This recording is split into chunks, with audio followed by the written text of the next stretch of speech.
they'll remember that. We'll start, as we always do, with a recap. Which one of you lucky contestants would like to do the recap for that? It's sweet, sweet inspiration that you probably will need to hear in the future. I can do it. If no one's gonna do it. I was gonna do it. Oh, but I figured put your mic down a little bit. Because he used his inspiration last time. Whose mic am I putting Well, up? did it last time, so it might be Ophelia's turn. Yes, I believe Ophelia called it. Put Donnie down? Damn. Yes. That's a rough fucking sentence. We're putting him down. That's how I feel every day. That's my usual pastime. Put me down, yeah. Yeah. Yeah. Your mic, baby, and Donnie's mic a little bit. My mic go up, yes? Go downies. My mic go down. And mine. Go down. Yes. Is this... Oh, no, it's still too really loud. Is this better? For mine? Still too loud. Okay, that's fine. That's good. Is this okay? It's still too loud.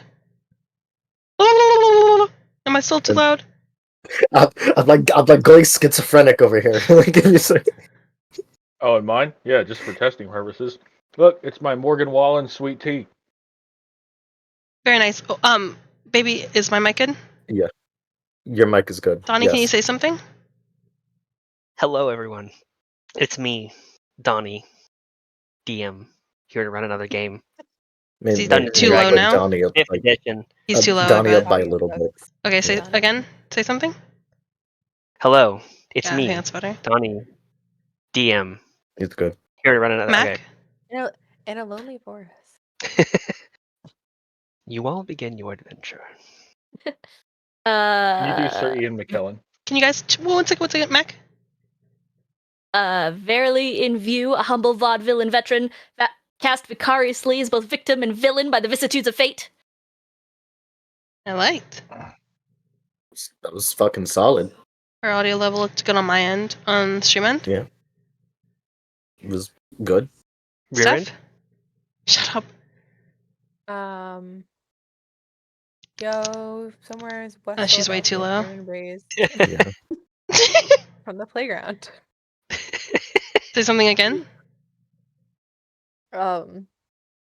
Miss Mary Mac, all dressed in black. Oh my god, I have her almost at 200%. Say something again. Miss Mary Mac, all She's dressed still in low. black. Yeah, I think you need to up things on your end, Steph. They're upped. I mean, I can raise my voice. Oh, there we go. I can talk louder like this. But I regret it. I had you up 200%. I'm muting. Okay. I'm muting the fucking. Can you say something again one more time? Miss Mary Mac, all dressed in black.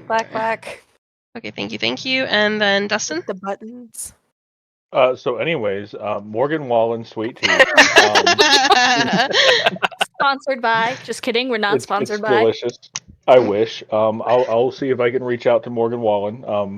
I am in the top 1% of Morgan Wallen listeners on Amazon Music, so maybe he'll hear me out. That's interesting. One more time, Dustin. Just say something else. There we go. Hi. Perfect. Yeah, Perfect. The hi was exactly what I needed. I'm still too loud, baby. No, you're good. Oh, okay. I just saw your message. Okay, cool. Thank you guys. Sorry. Thank you.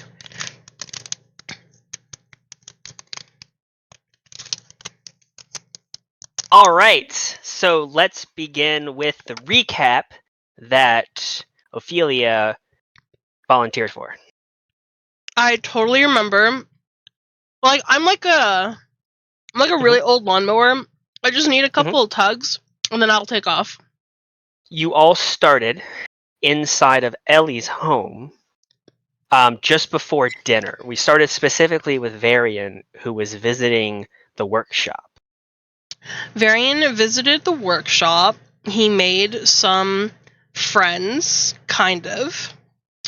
He learned a lot of information, and I cannot remember the NPCs' names, but he met some NPCs, and we got a little bit... Apparently, everybody thinks this brother and sister on the counselors are kind of crazy. Then Varian reluctantly comes home, and We have a very I would like to interrupt for anybody. It's tailed milled marbleback, Impip. which is one of the ancestors of someone very important in the city. You guys haven't figured that out yet. And then Pip, who seems to run the workshop, who is a mute kobold. There you go. And then what was the ASL kind? It's not called ASL. What is it referred to as anything? No, it's just their shorthand that Pip uses specifically for the workshop. It's not a designated language. Okay. Oh, interesting. Okay. Varian comes home. He tells us about his day. We have a really lovely dinner. Zuri tells Ophelia that Fenrir and Ellie have kind of been making eyes at each other. She can definitely hear us. It's pretty awkward on her end, but she's a really good host. We have a pretty interesting dinner. It was good. The food was good. Very awkward. Pretty sure nobody listened to anything that Azriel had to say, and poor Ellie had to be like, you guys should probably listen to Azriel, and then we all continued to ignore Azriel.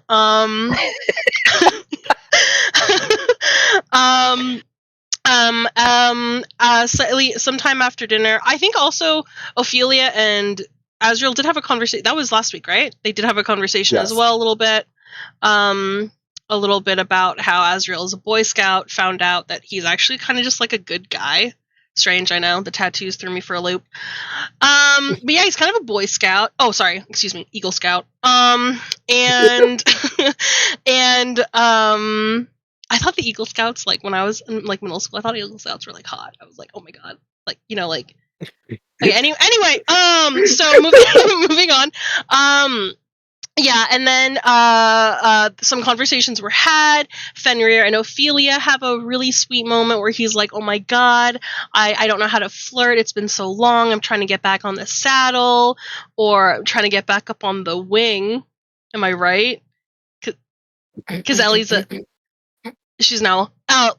And so it's super awkward. Ophelia's like, you just want to smash because I can help you smash. And he's like, no, I'm trying to just be romantic. And she was like, ew. So here's my advice on that.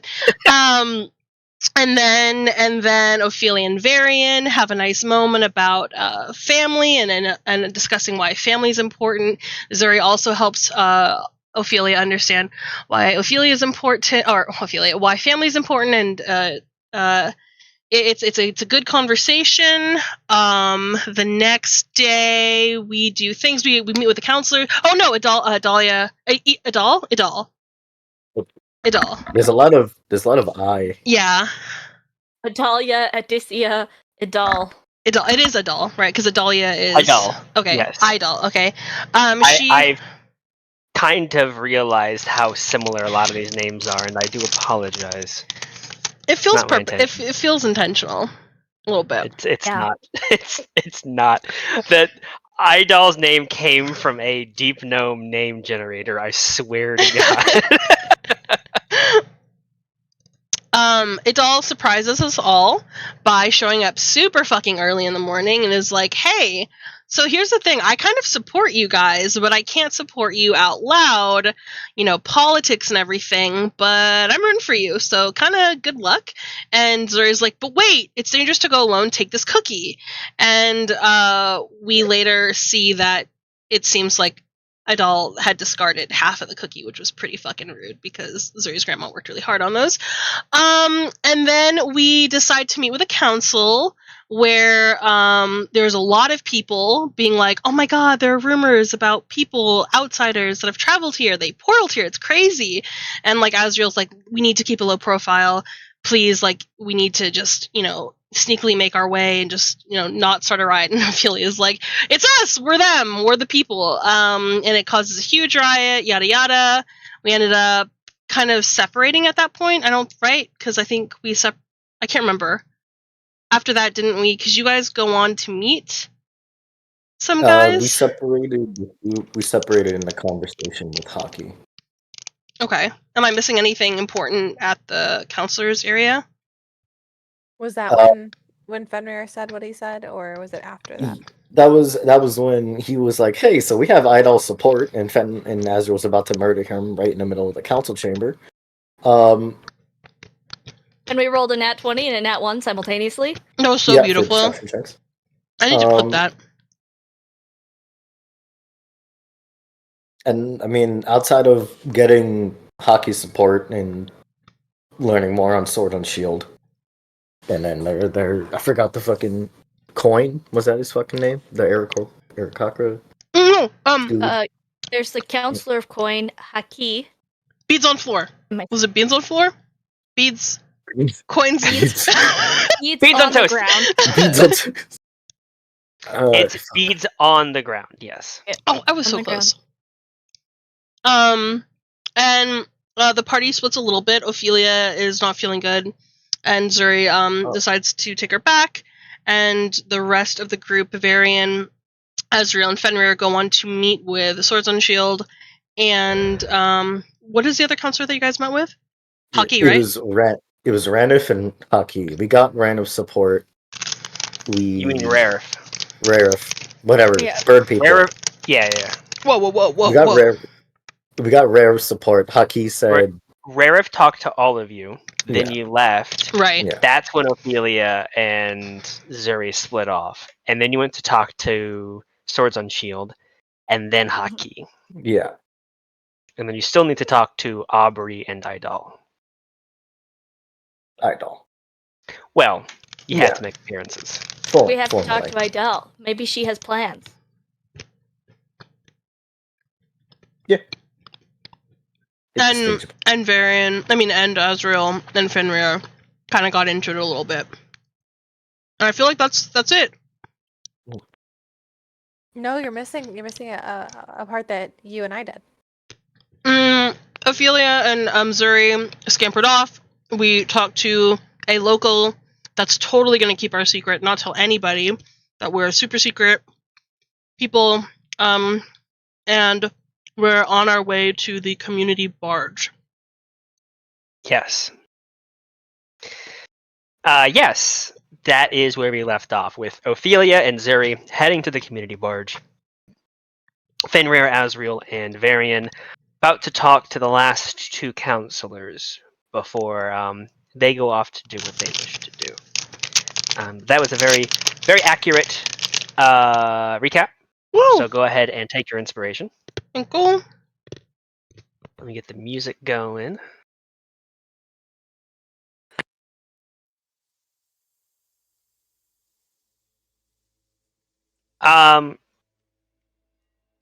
We are going to start back with Azrael, Fenrir, and Varian.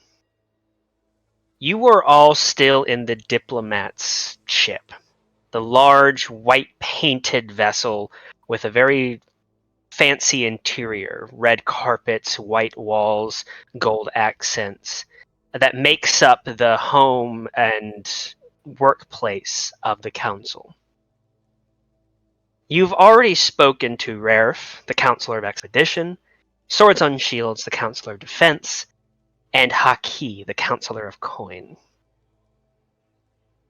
The main lobby of the ship, which is usually where petitioners stay or sit down while they wait to meet with counselors, as you all return from speaking with Haki. Last time you were here, the ship was swarming with people, desperately trying to petition the counselors for one reason or another, mostly to ask about the news that it seems that travelers from another plane have come here. Many of them seem to be displaced individuals, people who had likely been here or in Akka since the Cataclysm, or as they refer to it, when things fell apart. Yet, when you arrive this time, the lobby is completely empty. And you can see that the doorway to the ship, the gangplank has been pulled up. And there are guards at the entrance looking out at the main circular plaza that makes up the Counselor's Plaza, which is now full of individuals, all basically yelling and shouting at the ship. Can I overhear what they're saying? Yes, go ahead and make a perception check for me. I rolled 10. A 10.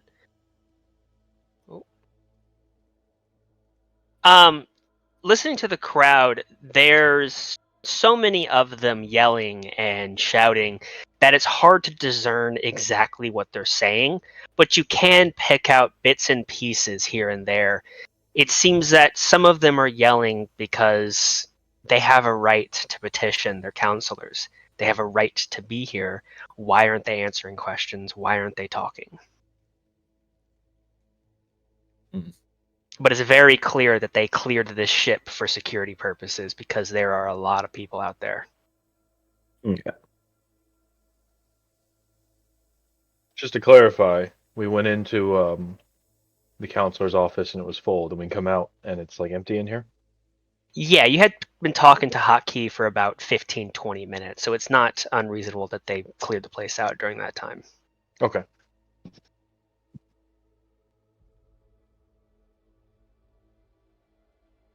Who would you like to try to petition next? I mean, we already have Idol, so we might as well go to Aubrey. Okay. Your positions as guests here allows you to stay on this ship. They are allowing people onto this ship. You see a couple petitioners being escorted by a guard towards Haki's office. They pass by you. You see an Aarakocra man and an Aarakocra female just behind him. As they pass by you, they give you kind of a look, like they want to ask something, but they keep up with the guard, and so they are still petitioning people, but they've cleared the ship. Hello? Hello? Oh, my internet died. Something happened. Hello? Hello. Okay, bye-bye. Hello?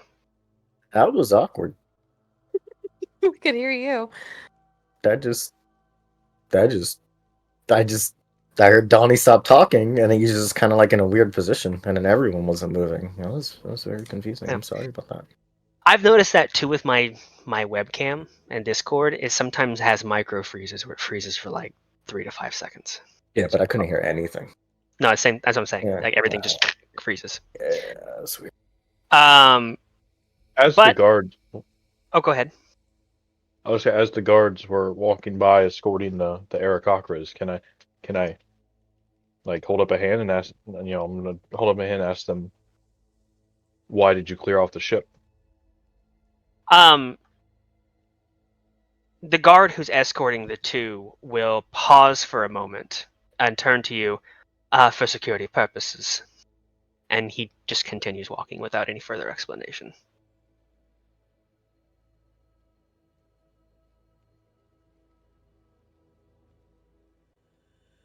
But one of the aides comes to you and says, "You wish to speak with Aubrey next?" Aubrey will be on next visit. He's currently seeing another petitioner, but I've led to believe that they might be soon done with their business, if you wouldn't mind waiting a moment. Fine Not with at all. me. Thank you. And a moment passes, literally a minute or two, before you see a Kenku, very short, walking behind one of the Aarakocra to leave the ship. When the aide comes over and leads you to Aubrey's office. Kind of similar to Swords on Shields, the meeting room that you had in there, you can tell that this is Aubrey's office. There is a desk in the back corner. There is a window outside. There are decorations in here. But most of the room is taken up by almost a lounge area. There are 2 couches and an L shape, with a chair with a table in the middle and a chair off to the side that's closer to his desk.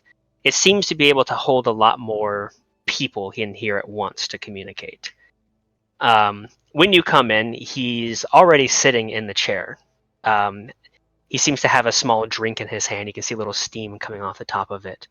When he sees you, oh, and he stands up to greet you. Welcome. Please come in. How are you doing, Aubrey? And Azul's gonna walk in, just immediately take the chair that's closest to his desk. Yes. Well, he's sitting in that chair, the chair by itself. Oh, I thought there was one on the other side that's like off kilter. No. So it's off kilter near his chair, and then there's the Mm. table, and then there's the chair, the couches, in the L shape. Okay. As you walk by him, however, saying "How are you?" he holds his hand out for a handshake. Firm. Yep. As him as well, he meets you in the eye. So, Things have been a little better. Pleasure to meet you as well. Was it Varian? He holds his hand out. Yes, sir. And then Fenrir, was it? Yes. Excellent. Have a seat. I'm sure we have much to discuss. that we do. I do appreciate your. What's the word? Hospitality, given the amount of commotion the outsiders may bring.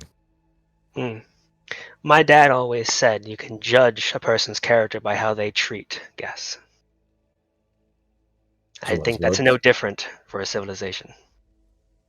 Very much agreed.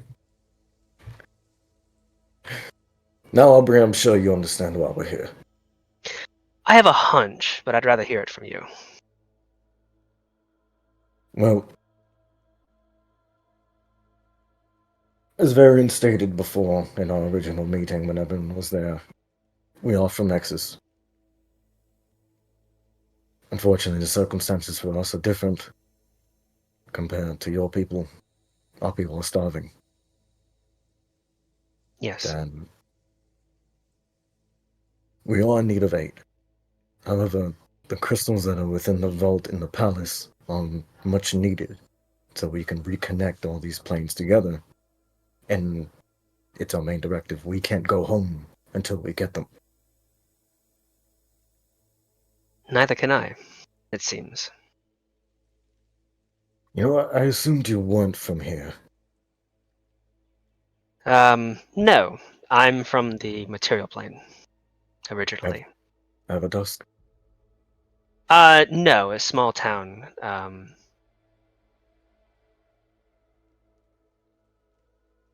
struggling to remember the name. Gatemore. Am I familiar with Gatemore? Oh, no.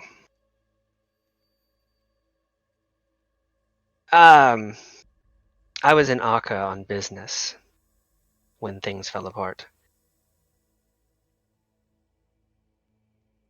I didn't leave behind a wife or kids, thankfully, but I do still miss my family. Well, then let us help you. See, that's the difficult part. I was 19 when I left. I'm approaching 40 now. I've been in Odyssey longer than I ever lived in the material plane. This place is my home, but I represent those who don't necessarily call this home. So I sympathize with them, and I represent them. There's a reason why there's a human on the council, especially one that is the counselor of citizens.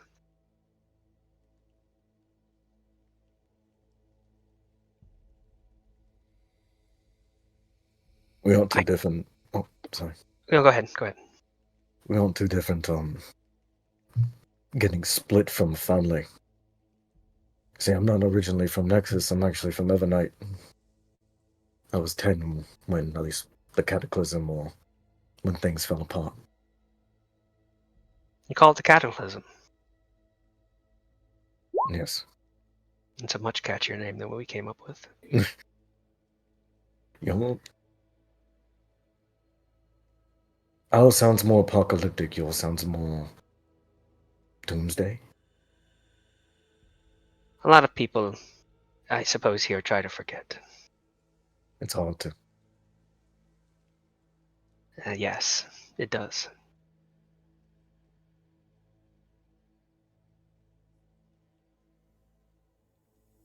Now I understand you may call Odyssey home, and I completely understand why you do. Me and you both understand that some people don't. Even if I have no real desire to return to the material plane, now that I've made this my home, it doesn't mean I don't wish to know what has become of it.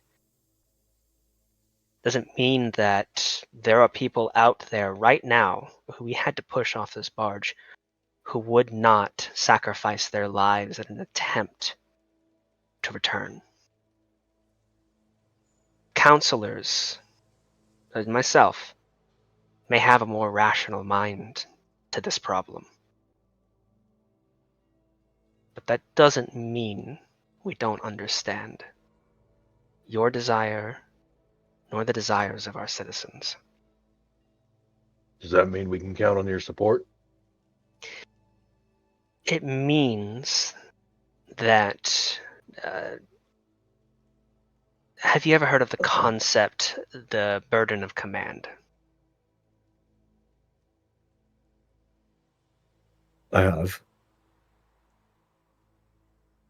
For you, Varian, it basically means that those in a leadership position have to bear the weight of their decisions.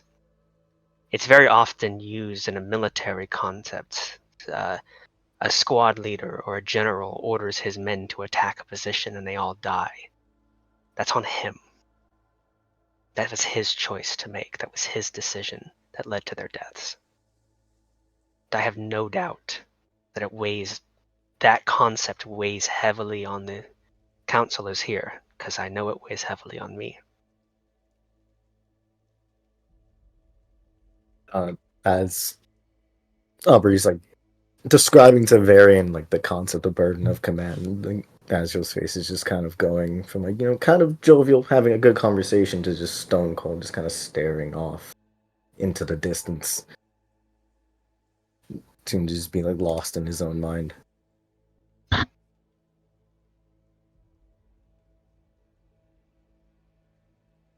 Ultimately, I am a politician, not a job I would have thought myself to have filled one day when I was a young man, but circumstances have dictated.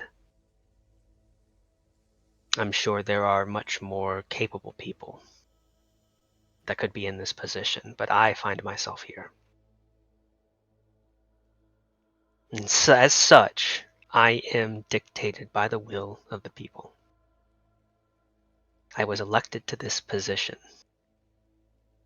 And if I wish to continue to lead and represent these people and make the decisions that benefit them the most, I have to know what their will is. There's a lot of angry people outside right now. If you are quiet, you can hear them. I don't know what they're yelling about yet, but I imagine it's in your support. At the very least, they're clamoring for information. If you're from Nexus, I am willing to bet there are a few in that crowd who want to know what has become of the city, likely from it.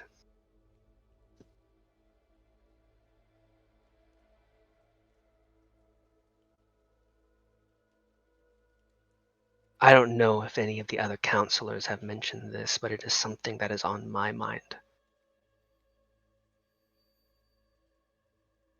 Ever since things fell apart, Odyssey has fostered a community of togetherness, working towards a singular goal. Well, it's not quite a hive mind, it sometimes feels that way. When a threat or a risk comes up, we come together to help and support each other. We have not known strife amongst each other. So I fear that when we are presented with it, we will not know how to conduct ourselves.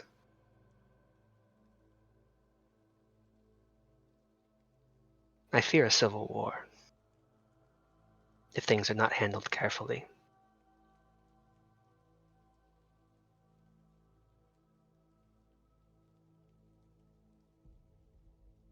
Fortunately, it's a possibility.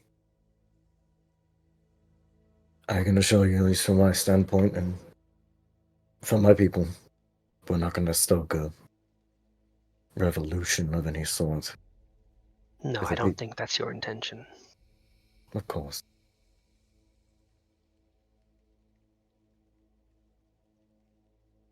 So if we can Ba- get the people, Oh, go ahead. if we can get the people's support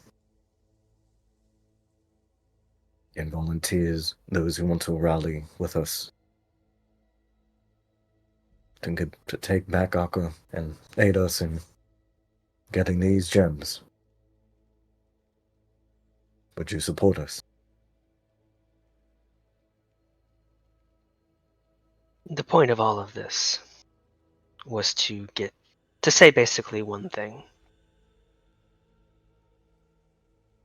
If you get support of half of the people in this city, we still have a civil war in our hands from those who wish to not fight between those who wish to. I am on the side of whatever prevents conflict with my people. If you're going to convince them, you need to convince a lot of them. Otherwise,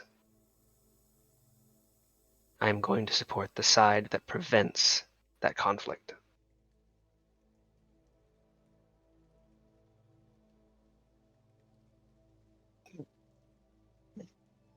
Understandable.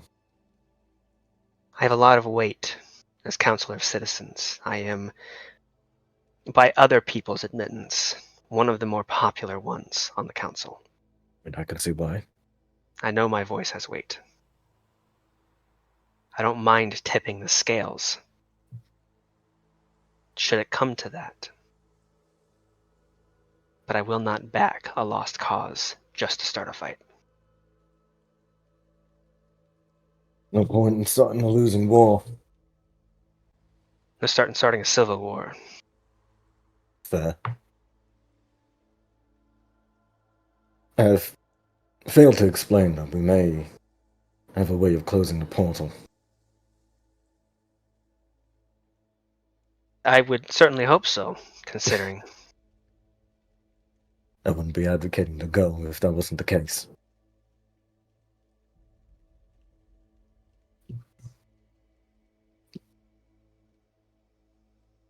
Where was the portal open to?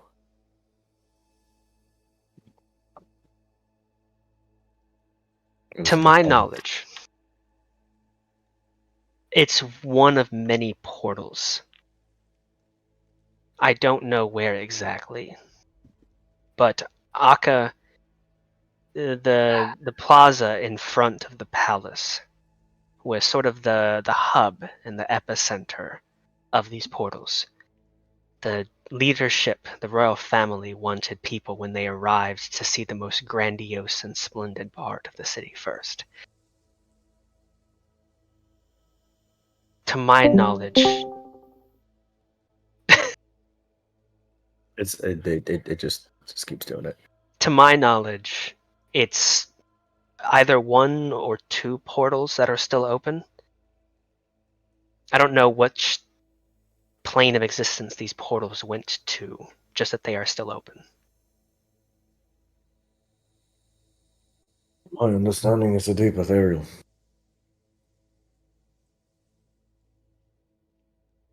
Well, what limited knowledge I have on portals is that they're all open to the deep ethereal.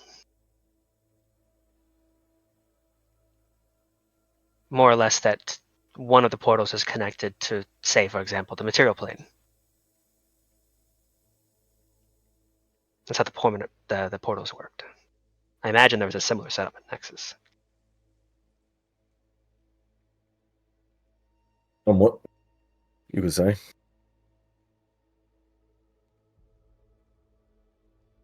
story that Swords on Shield tells is that they tried to shut down as many portals as they could, but they were pushed back before they could close all of them. You only mentioned one that was still in the palace over here. Have a better idea how many remained.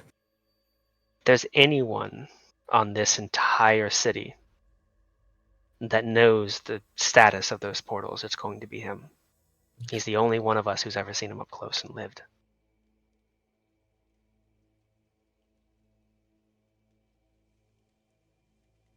So if he says there's one, I believe him. Which makes, I suppose, our job a little easier. That it does. That it does. He looks to Varian. What you said at the council affected me greatly. I can't imagine what a position you must be in. If the Odyssey was in that position, I would be in your shoes, doing everything I can to see it. I want you to succeed. I don't want a war. But for better or worse, I like to think in terms of the greater good. I can see a greater good here.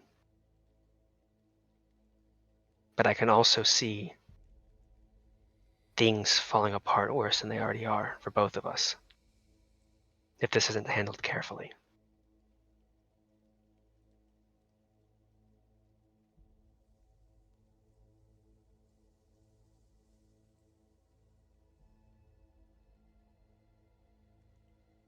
Right now, we haven't met yet since everything has developed outside.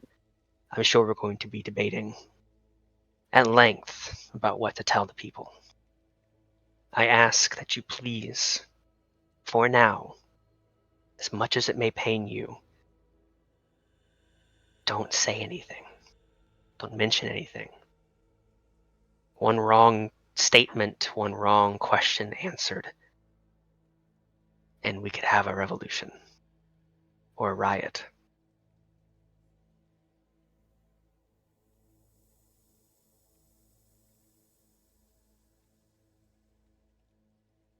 I think the people deserve the truth. I agree. And when I go to the council meeting, I will advocate as such. But we are in the position of leadership. They elected us to lead them. And that's what we are going to do. We will have our debates. We will have our conversation. And if I don't foresee this happening, but if the majority of the council says to say nothing, I may just resign or just go out and say it myself at that point. These are reasonable people. I've worked closely with them for many years. We'll come to an equitable agreement. I'm sure of it. But we need time.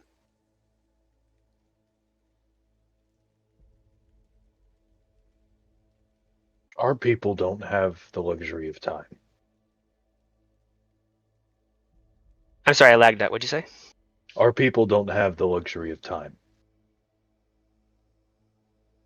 I understand. I really do. But if we fall apart, then no one can help you.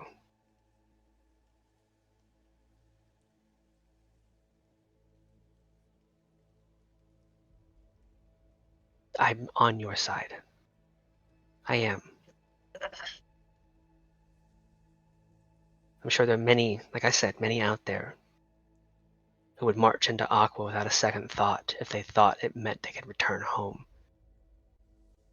But as my position as the leader in the Council of Citizens, I have to make sure that we take the right course of action. One misstep could mean the end of your people, my people, or both.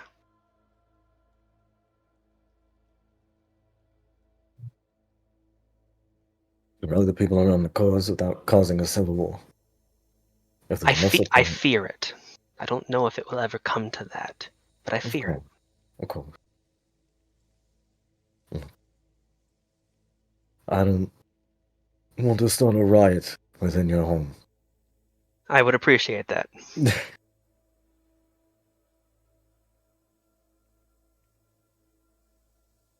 I understand the burden of command. I understand where you're coming from. We will try to rally support in the best way we can, amicably.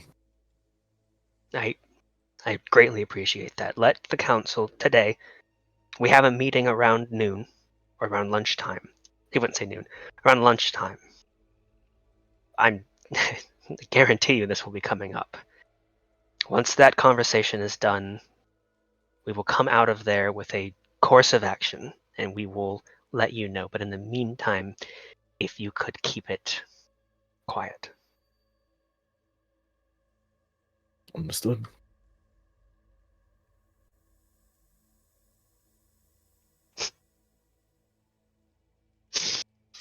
Are there any other questions you have for me?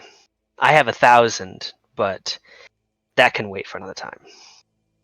Feel free to ask a few, at least just to sate your curiosity. Do you know anything of the status of other planes? Plane of Earth, at least topside plane of Earth, is stable. City of Jewels is run by a Jinn who has enslaved everyone within. Oh, Oh, the we have Goliath. a very large, deep gnome population here. You wouldn't want them to go back, and I suggest you spell that information afterwards. Unless they'd be willing to free their people then. Have I'm just saying secondary. that they might be negatively affected by that news. That is fair. For my own self-indulgence here, what about the material plane? Not a clue. Ever Dusk is destroyed. Its pillars shattered. No other information I can figure out. The pillar is shattered? Gone. Nothing but rubble. Oh, So by assumption, Everlight and Evernight are both gone as well.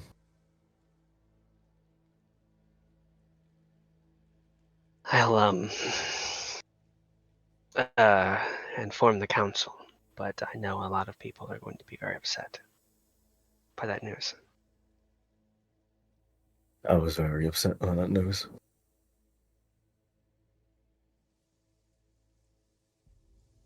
Anywhere else?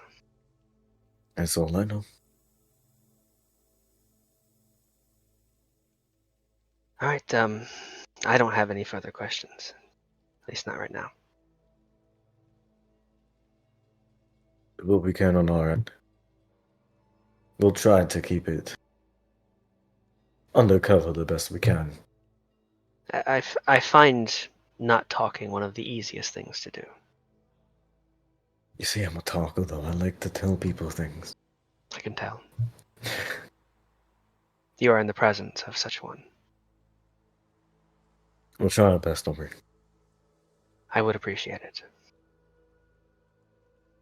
I will be the first to let you know about the status of our meeting today at lunchtime.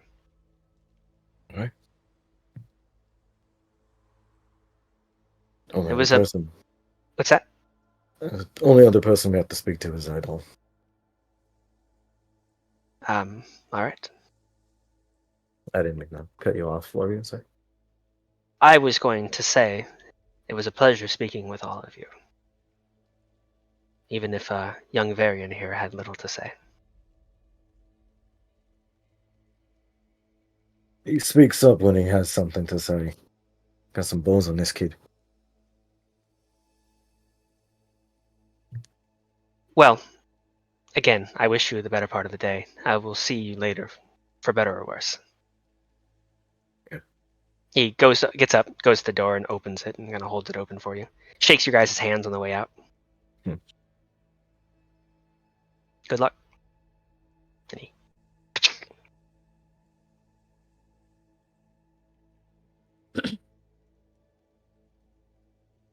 Looks like we're heading to Idle next.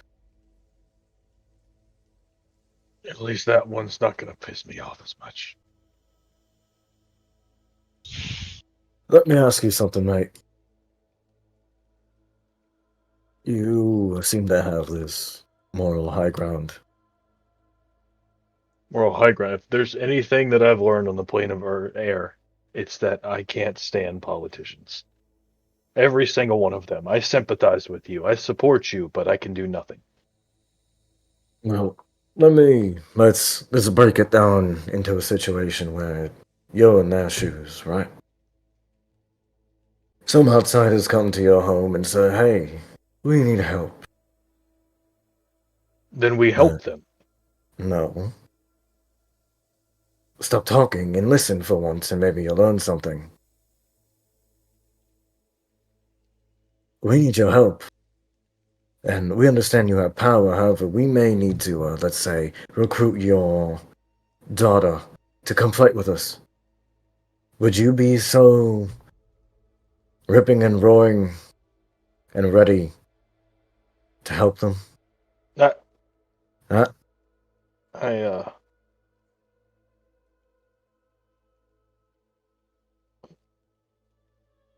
hmm. Think on that for a minute, mate.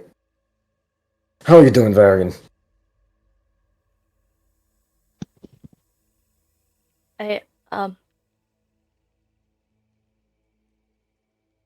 You should go talk to Bill. Tough crowd.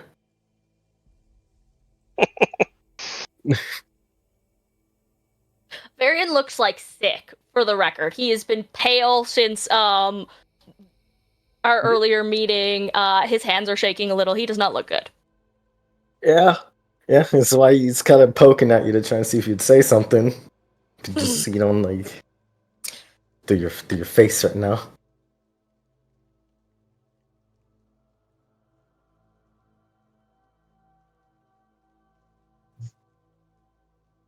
Alright. Marion, do you need healing? I- What? I'm fine, thank you. You don't look fine.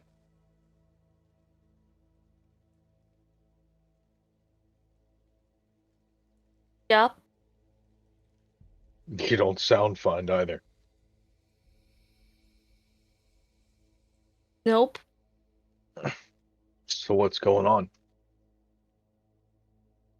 This isn't the place to talk about it, and I haven't got all my thoughts together on it yet.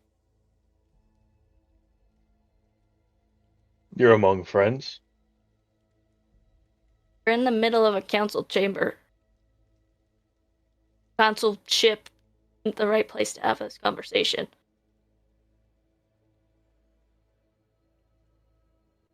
And I kind of don't want to have it with you, because you keep getting mad at everybody when they don't agree with your moral opinion. And technically, we're kind of the bad guys right now. I mean, we're not, but we are. But I don't want to talk about it right now. The bad guys? I walk away.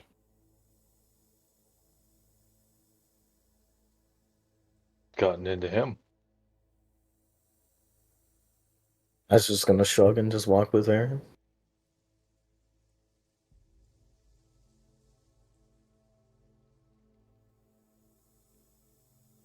Alright.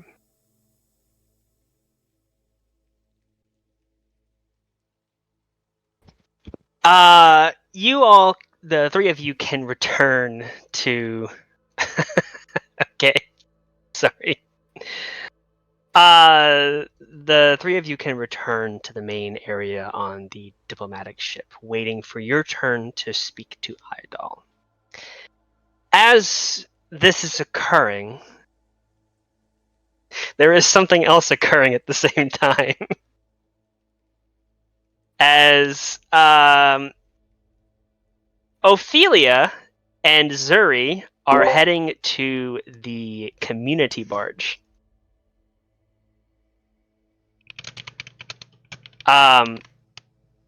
The community barge is in a centralized location on the ship.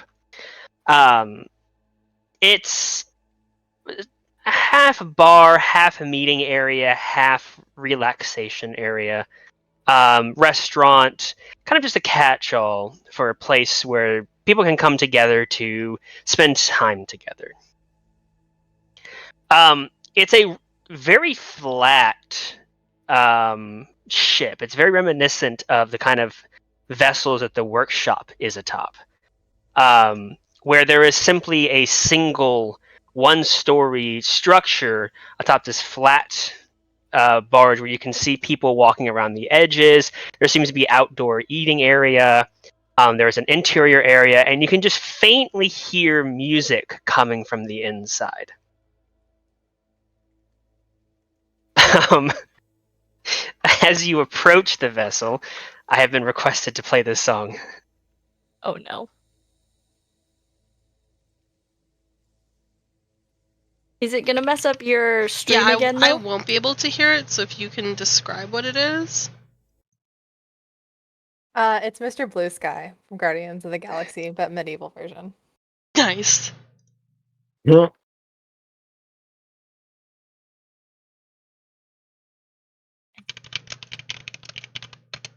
Ophelia, does this call for boldness as you would? Oh yes, we have to be bold. I'm going to take a turn about the room and get an idea of who we're sitting amongst, and then I plan on making a little announcement. Okay. I will follow your lead and encourage those who I find. As you step on the vessel, this is not the music that's currently playing, but you can see that there's a number of Aarakocra and Kenku and otherwise sitting outside. The doors are on every side are currently open and inviting. It is, of course, still thundering and lightning outside, as it is always that way around here. But let me get the music going here.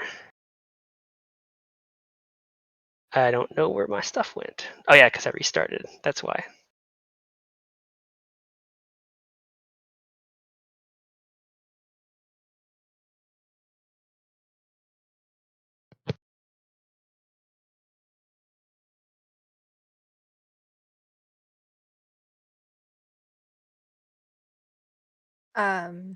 Zuri's going to flick her hair, and her hair is going to turn red, and then she will walk into the bar.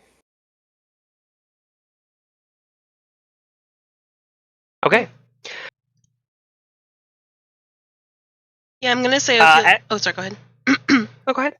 Yeah, Ophelia as well, and then she's gonna do like a whole turn like around the bar, and she's just gonna Mhm. try and eavesdrop to the best that she can, kind of get an idea, really look at the people who's in here, like what they're wearing, what kind of social society standard that they have, how well dressed they are, what the conversations are. She's gonna take her time as she's kind of perusing with Zuri at her side. Okay.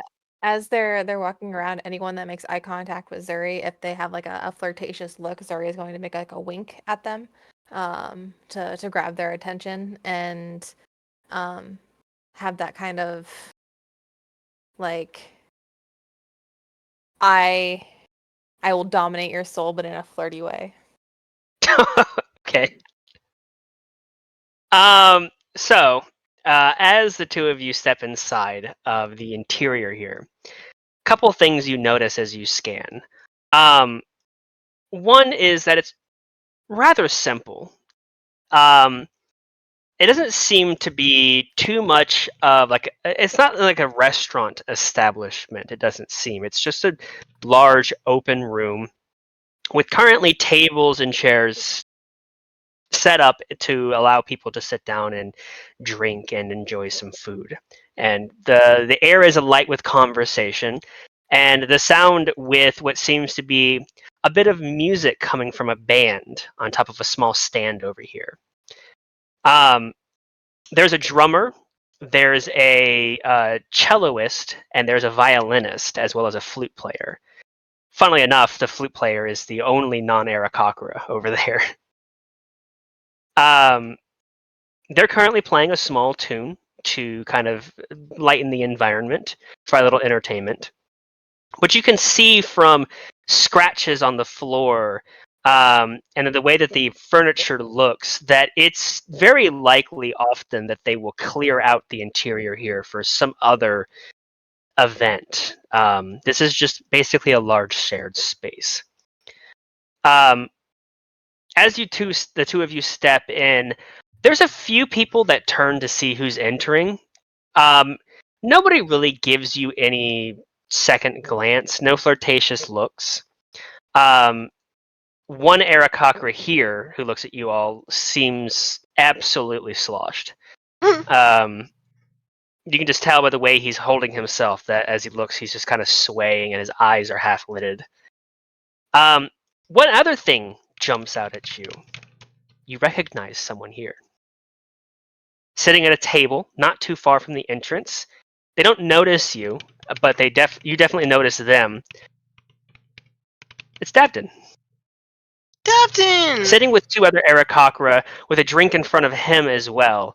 And they seem to be in the middle of some kind of funny story as Davden is currently in the throes of a laughing fit that seems to be having tears come out of his eyes.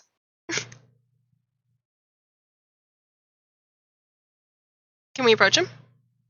Absolutely, if you like.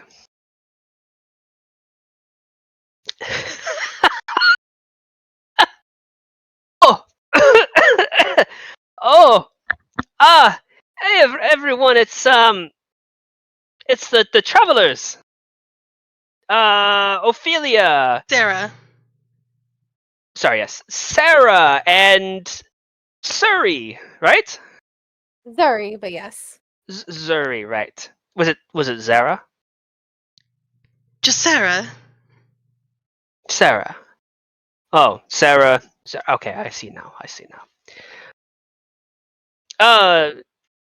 These are my friends here. Sorry, I'm a little drunk. They're not really my friends.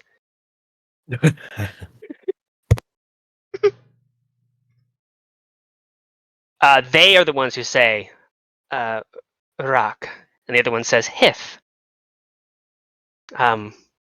What's our two beautiful human women doing in a place like this? Oh, just Hey. taking in the general splendor. Seems like we just missed out on a good story. Oh, yes. Rake. Rake was just talking about the time he got stuck upside down from one of the airships. I've not heard such a funny story in such a long time. Hif kind of, it wasn't that funny. I thought it was. Come, sit down. Pull up a chair. You! He points to the table on his right. Can I borrow that chair? Before the guy says anything, he just takes it and grabs it and drags it over. There you go.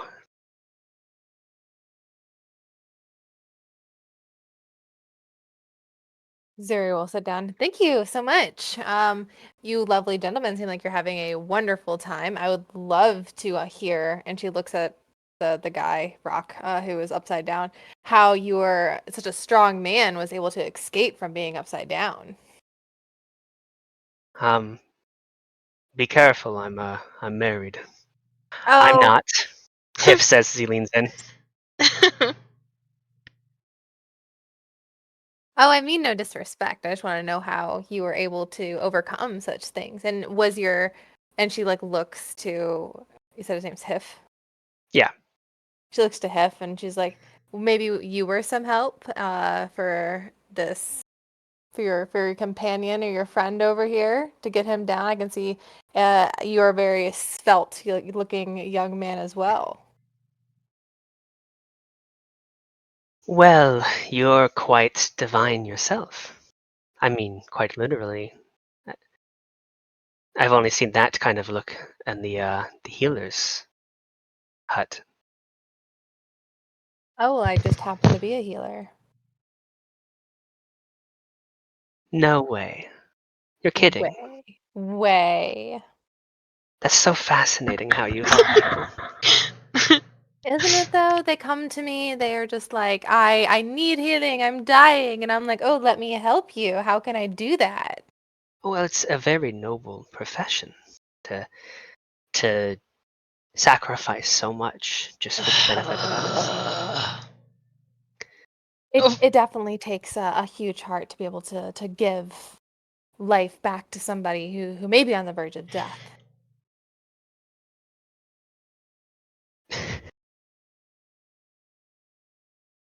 As this is sounding on. I'm sorry. Davden turns. Oh, did you leave, Ophelia? Ophelia, like as the healing and the like the light and you can see Ophelia pinches, like strokes her temples as she kind of like tries to back up and excuse herself. But if Davden catches her, she'll like sponge guard. Oh! Davden won't catch you, but he will leave and follow you. Okay. Rake seems just almost like you, but he's not willing to leave Hif, as Hif is just staring into Zuri's eyes. That's fascinating. Tell me more. I mean, what else do you want to know? I mean, it takes a beautiful soul in order to cast light upon somebody who is near death and is unable to come back from it from themselves, and they don't have the strength to endure the pain any longer. Are you one such beautiful soul? You certainly look the part. Oh, I so appreciate your kind words. But I have never been near death. I just grant life where death is near. Beautiful and courageous to stare down death in the face and say no. Very much so. Where what do you do? Rake and I are both crewmen on one of the airships that travels off towards the Arboretum. So you must have a lot of friends, colleagues, people who get healed often. Oh, absolutely. It's quite a dangerous journey to. And he gets interrupted by Rake. No, it isn't. Uh, Shut up. At the very least, I have seen all number of manner of injuries. It's quite a treacherous journey to get to the Arboretum sometimes with all the eye drakes. Oh, I can only imagine. I, c- I I don't know what I would do if my life was in danger like that. I can imagine having a strong man like you there might be beneficial. Well, I mean, the other day, when Rake fell off, I was the one who pulled him back up deck. Kind of sprained my wing in the process. You wouldn't happen to have any of that healing magic right now, would you? I guess I could spare a twist of dust for you if you will. And she she will cast healing word. Yeah, she will. And she will hold her mouth closed as tight as she possibly can to not make a sound, but her cheeks are completely like flushed. And you will see light go from her to this man. Um, he leans in, kind of like pulls his wing forward as well, kind of expecting that you would reach his hands out and touch him to heal him. And when you utter a word, he's just like, "Oh, thank you. Oh, that does feel a lot better." Of course. And she grabs his shoulder and she moves it around and she's like, see the mobility that you have now is far superior to what you had before. Make a perception check.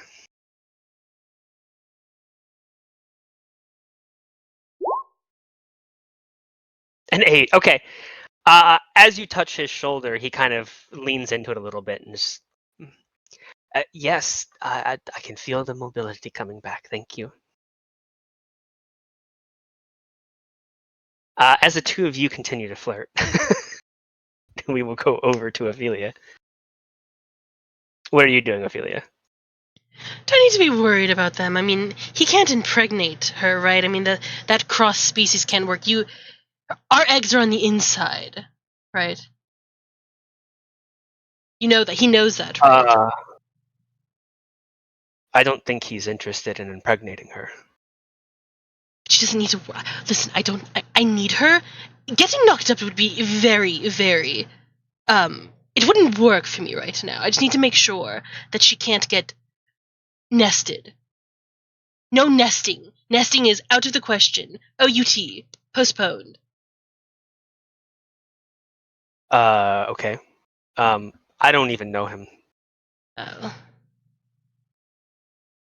I came in here and sat down. I don't really have a lot of friends. That makes sense. She just kind of like pats his shoulder. What are you doing in here? Is this what you do? You just get in here, you leave your crew, and you get drunk. Shouldn't your crew be with you? Where are they? I don't know. At their homes, maybe. You have no idea where your crew is. No, that we have a muster time tomorrow around midday, but until then, their time is their own. What's a mustard time? The time they need to be there to get aboard the ship and disembark. What have you been? Did you think at all a little bit about what we spoke about last time? I have no control over their lives. No, did you? No, Davden, focus, focus. Not the crew. Did you? What we spoke about? It was me, and then Asriel joined, and then Fenrir joined. We don't really care about what they said. Do you remember what I said? Have you been practicing anything that I said? Yes. Like what?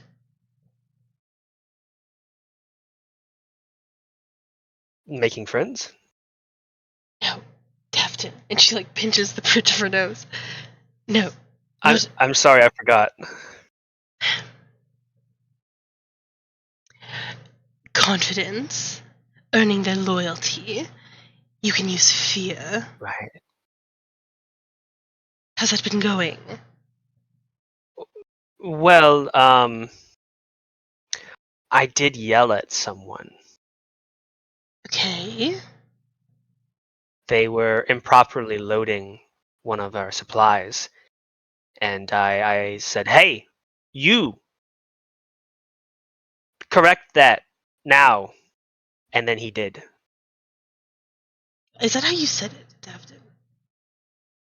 No, I don't want to embarrass anyone by doing it right here, but I was a little bit more forceful, I think. Show me your forceful. I want to see your forceful.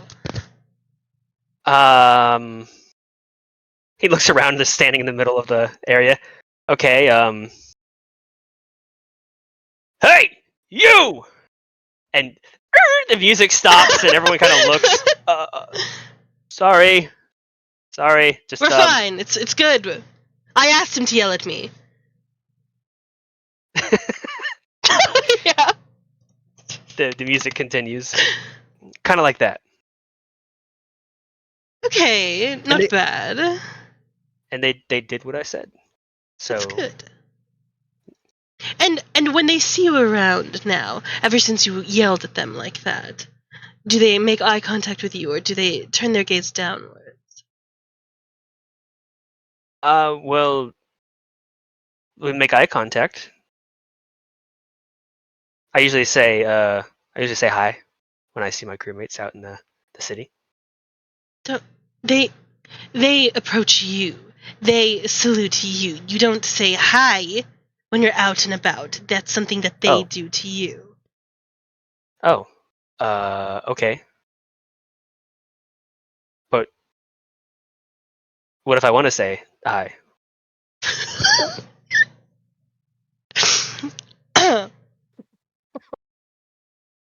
me a drink. I need it right now. Oh yeah, sure. But just so you're aware, I'm not,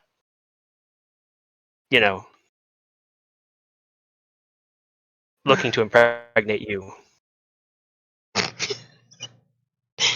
or anything like that. But I'll get you a drink.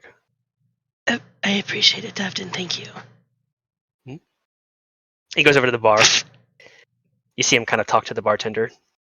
He gets a drink and he comes back over. There you go. Thank you. I don't know how wine is. We're in Nexus, but we grow a lot of wine here. She'll sip it. Is it good? Splendid. Ooh.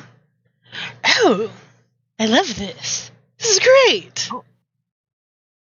Oh, great. Do you guys have good wine in Nexus? You have to hunt for it or trade. Barely. Isn't it made from grapes? Right. Food's a little scarce. Oh, I see. Sorry. I thought you meant you had to hunt. Never mind. That was Hunt dumb. the grapes. Yeah. That's what I. Yeah. Devin, can you? Is this max capacity? When does this place get packed? If there's not an event going on, this is pretty much as busy as it gets. This is peak. Well, maybe in the evening it gets a little bit busier, but What time is it now? like nearing midday. Ugh. Ugh. You see him kind of he's clicking his beak together in what seems to be some kind of like nervous tick. Not loud. It's just kind of like a. Devin, are you alright? Mm-hmm. Yeah. Yeah. You're chittering a bit. Oh, sorry. I do that when I'm nervous Why are you nervous, Devin? because we're standing in the middle of the room. Would you like to go back to your seat, Devin? He looks back towards. Oh, Zuri's not there anymore.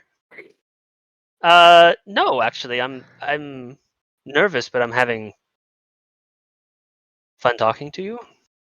Of course, because you're talking to me. Come, darling. Let's go over here. And she's gonna take his wing hand, claw, talon. They have hands separate from their wings. Oh, okay. And she's gonna grab his hand, and we're gonna go over to the bar. Okay. She is going to take a look though at Zuri and the fucking other guy. How close are they leaning? How intimate are they appearing right now? Well, I'm not sure because Zuri's token is not near him. So has there been some development, Zuri? So Zuri has flirted with him and then said, well, it was a pleasure speaking with you. I hope we have a chat at another time. I'm gonna go mingle among. Maybe tonight for dinner. A bit soon. We just met.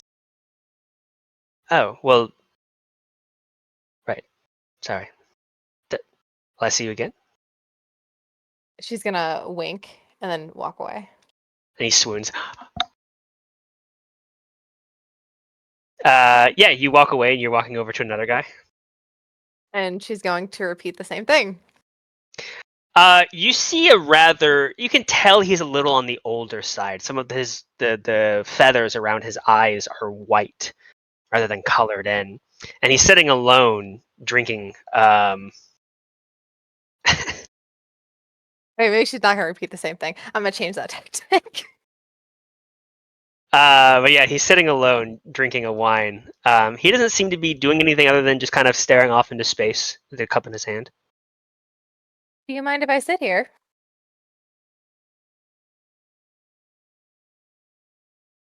Sure. What is your name?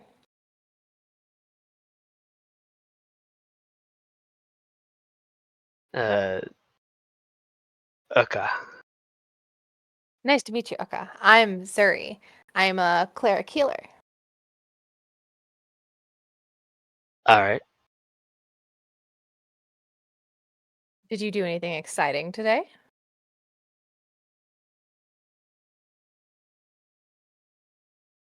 Not really. Fixed a few pipes here and there. And is that what you do every day? Yeah, I handle sanitation for Odyssey. Do you enjoy it? Not really. The job's kind of shit. Yeah. And she laughs with him. He just drowns the rest of his wine as he's kind of cry laughing. And he. If you could have any job, what kind of job would you have?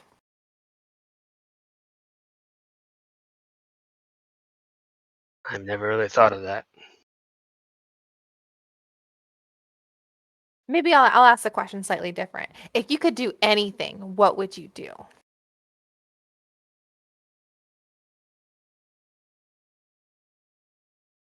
Drink. And what if I said you could do that? I would say that you're pretty truthful. Okay. And what if I said you could do that while getting something possibly in return while you also get to drink?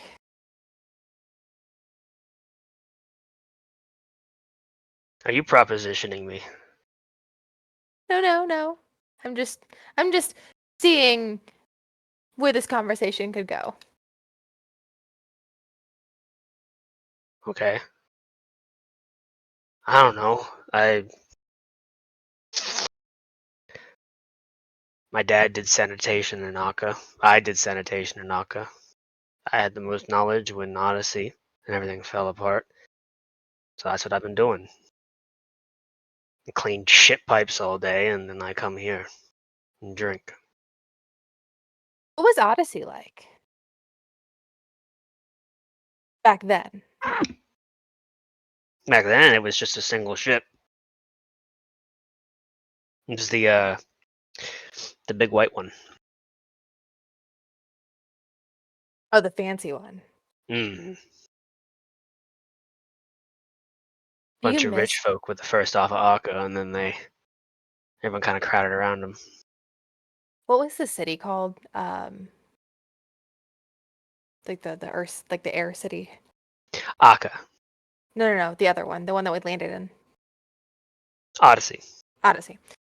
Did you ever visit Odyssey? You're currently in Odyssey. Oh shoot, what is Akka the city one? Like the The floating city where you first arrived and everything was Yeah. shit, that's Akka. Okay. Did you know the royal family? Personally, I knew of him. I saw him once. Did you ever use the portals? Yeah, I went on a vacation with my dad to the Feywild once when I was young. Don't remember much. Do you miss doing that? I mean, I guess. Be nice to go again. What if I said you possibly could? Well, now I'd call you a liar. Why? Because everyone knows the portals are all fucked up. But what if they weren't? Then everything would be sunshine and rainbows, I guess. What? I don't get what you're getting at. Well, it's a pleasure talking with you. Keep me in mind if you ever want to chat. And Oh, she's gonna go. did I say something wrong? No, you are wonderful. I just need to go sit by my girl. All right. I guess nice talking to you. You as well. And she's going to move her way over to this table. Sorry. Ophelia. She's like gesturing for you to come over. Oh, hey, Zuri. Zuri, Hello, I'm back. could you be a doll? Could you entertain our dear sweet Davd in here? And she's gonna touch his thigh. I just need to run and use the little bird woman's room. Where's your water closet? Oh, it's across the walkway on the other barge. Okay, I'll be right back. So you'll keep an eye on him? I sure will. We'll have a splendid time, won't we, Dabden? Mm-hmm. Can you help him? And she just kind of like moves a little bit closer to Zuri. Help him work on his, And she just does like the like I don't know how like the help him. I'll be back. Zuri takes her hand up to her forehead and salutes Ophelia like, I gotcha.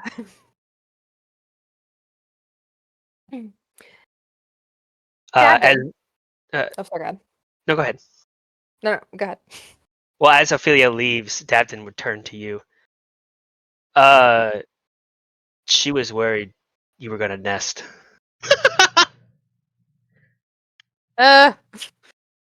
She should know better by now.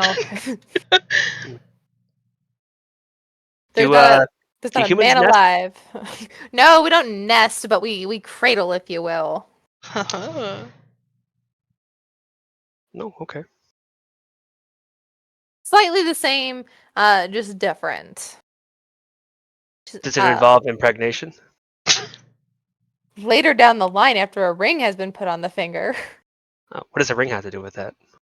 it's a symbol of love. Oh, okay.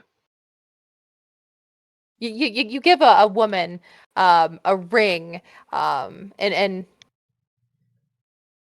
in my religion, when you love her and you want to spend eternity with her, and there's lots of time that comes before that and then after that, and then the impregnation happens, but that's another story. My parents, that was the other way around. Oh.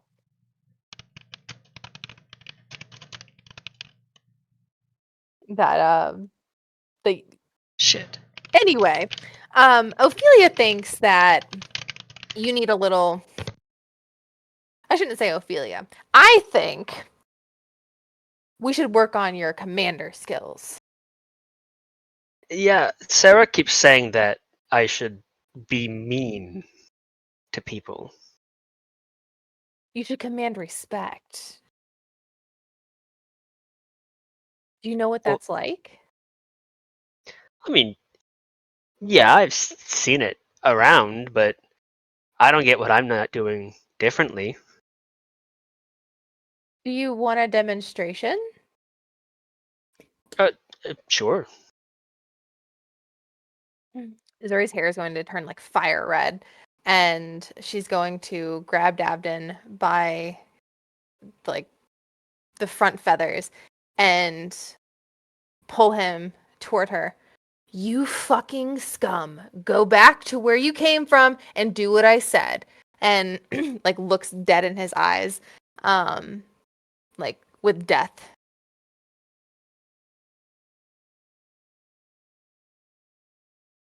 You're scaring me. That's respect. Like now if I ask you to do something, might you want to go do it more because you might die? Yeah, I guess. Although I don't That's know what not, you want me to do. I don't want you to do anything. I want you to have that oomph, you know? Like go out there and command people like you're gonna kill them if they don't listen to you. But captains aren't allowed to kill their crew. It's against the rules. Obviously. Or you can treat them to a pizza party, and then when they act bad, they're not going to do anything for you. Like, no, you put Pizza some party. fear into them. A bread party, a fancy bread party. Can I try? Can you try the fancy bread? No, being commanding. Yes, please. Okay. Can I touch you? Of course. Okay. He takes his hands and he kind of clasps them on your shoulders, and he looks at you. Do what I say, And or else. she Did that, looks did at that him. work? Or else what? Oh. Or else I'll kill you. And how are you going to do that? The bartender comes up. Is there a problem here? No, we're No, we're working no, on no, we're doing our no. dance moves for our play. All right. He just kind of cleaning a glass, backs away. Ugh. But you're there. You're getting there. You're close. But no offense, you're a smaller human woman. These are big, burly, like. There's this one guy who's like a half orc. You didn't see him because he works in the engines, but he's. How can I do that to him? I feel like if he sneezed on me, I would just snap in half.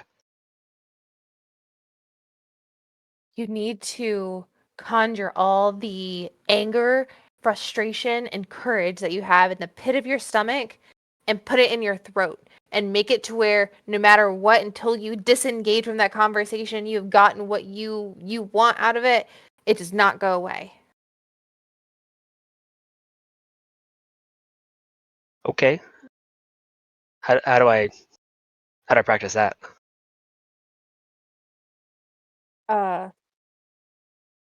Show me your angry face. Angrier. Angrier. I need to think you're gonna pop a blood vessel. This.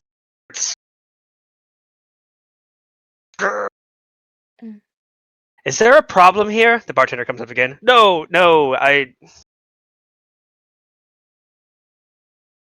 There's gonna He lean looks. over to the bartender. Yeah. We're practicing for a play. I understand it may look like he is coming off aggressive. That's part of the play. We're working on his character. All right. Well, you could practice for the play elsewhere. Understood.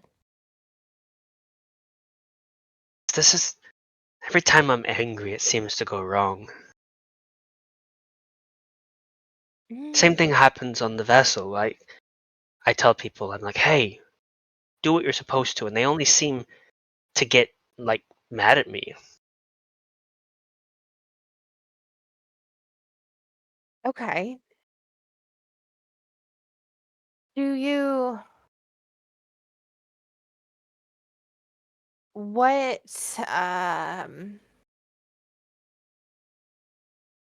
reconvene with Sarah and then come back to you? Because my next thought may not be the best one, and I don't want to tell you and it go No. bastardly wrong. What is it? Tell me. Sometimes holding leverage over people can also make them do what you want them to do. Leverage? Promotions, money, their family's safety, their safety. That doesn't sound right.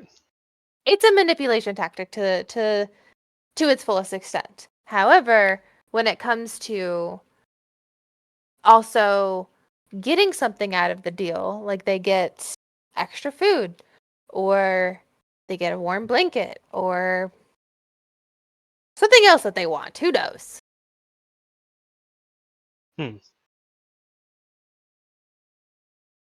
But in the case they don't do what you want, you take those things away. And you Oh. stand your ground. So like, if you don't do what I say, then no pizza party for you. Yes, yes. Or like, do what I say, or I'll kill your entire family. Extreme. Very, very Oh. extreme. But yes. We don't want to go that far. That's like a last. I'll hurt your entire family. Very extreme still, but yes. That's I'll also hurt one of your family. members. I'll make sure your family doesn't eat. Or I'll make sure they don't eat for a day. Let's Oh, I don't start have there. control over that. Or I'll make sure that they eat well for a day if they do good. Mm.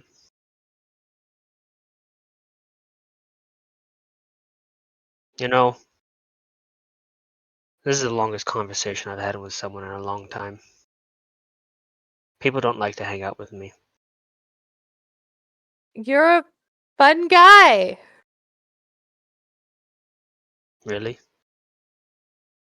I think you mean well.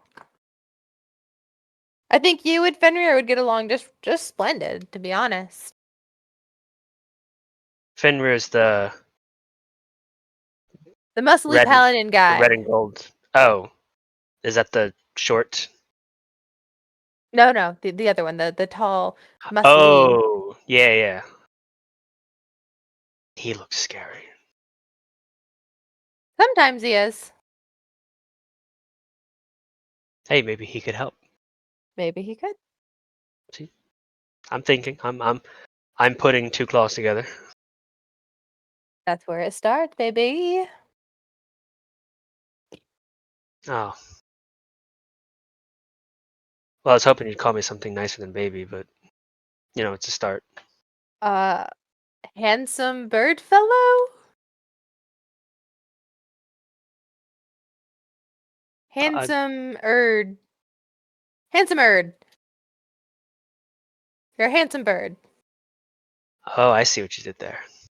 That's fun. You're fun too. Where's Sarah at? That's a great question. Sarah, where are you at? Sarah was walking towards the bathroom, and then when she started to disappear, she was like, "Fuck." And then she Yeah. decided to go she decided to go back to the main entrance, and she puts her hood up. I would say that she's trying to be stealthy. She's trying not to catch Davden or Zuri's attention. Okay. I'll allow it. Okay. What if that And happens? she's going to put her hood up and wrap herself in her cloak, and as she does, she's going to take on the form of a little Kenku. Not so small, but I mean Kenku size, right? What are they? 4 feet? 5 feet? 4 to 5 feet. Okay, she'll go 5 feet. They can be taller as well. And so she's going to go outside here. There's an Aarakocra in the corner who's really drunk, who's like, Did you guys just see that shit?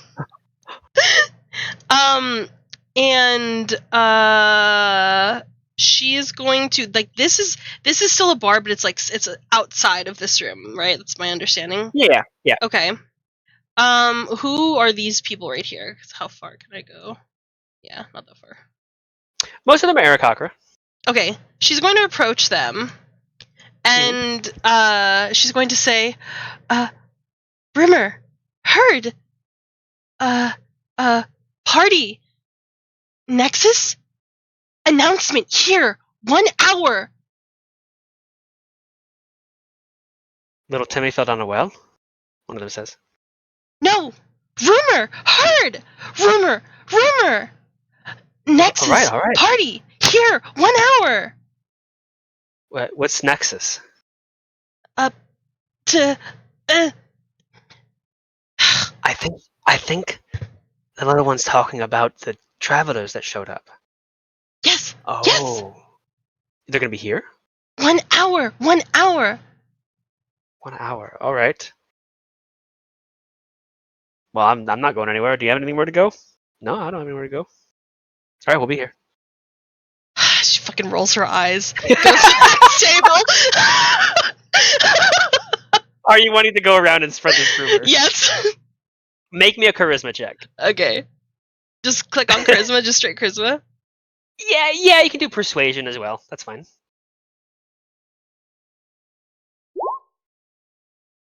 Oh, yeah. Ooh.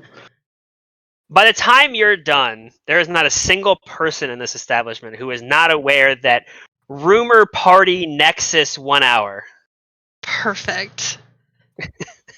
And with that, her work is done. As she approaches like as the I imagine the door is closed, right? And as the door is closed, that's when she does the shift underneath her cowl, her cloak, and then she is back to Ophelia Sarah. Okay. I just wanted to say that it says your clothing and equipment aren't changed, so there's a Kenku walking around in That's why Ophelia's I outfit. described her wrapping her cloak around herself. Yes. Yeah, because Oh, there you are, Um, Sarah. Real quick, while Sarah was doing that, or Ophelia was doing that, Mhm. Zuri used thaumaturgy Thaumaturgy. to make it like a whisper throughout the entire building, Okay. and flames flickered. Okay. There are no flames in here. Okay, then just the whisper. Although, I would allow you to flicker the lights. Okay.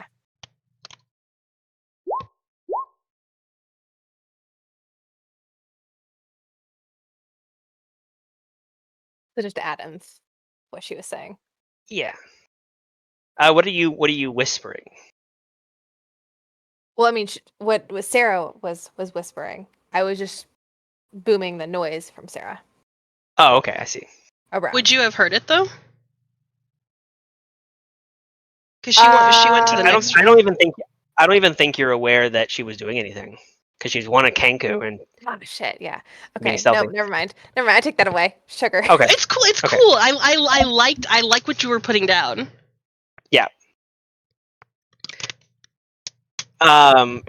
But basically, Ophelia was doing this while you and Davden were talking as well. So Okay. basically, at the time we catch up with your conversation, Ophelia's walking back up. Oh, Sarah, you're back. And you see him actually like his beak is back to his chittering. Did I miss anything? He leans past Ophelia to look at you, Zuri. Should I try? Yeah. Please try. He looks back at you, Ophelia. Sarah, Mm. get me a drink now, or I'll kill your family, or Oh. one of your family, hurt them badly. And if you do it, I'll give you a pizza party. Yeah, she cackles at that one.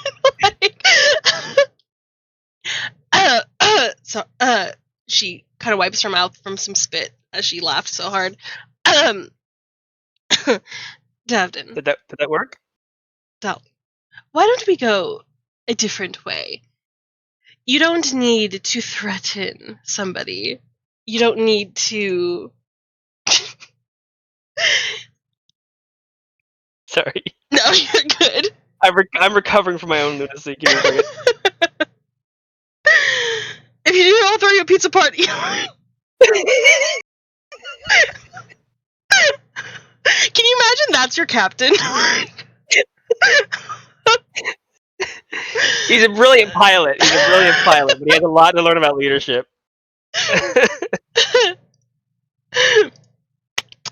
Okay.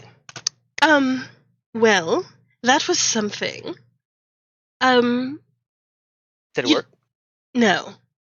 How about instead of don't look so down on yourself, and she kind of like pats his hand.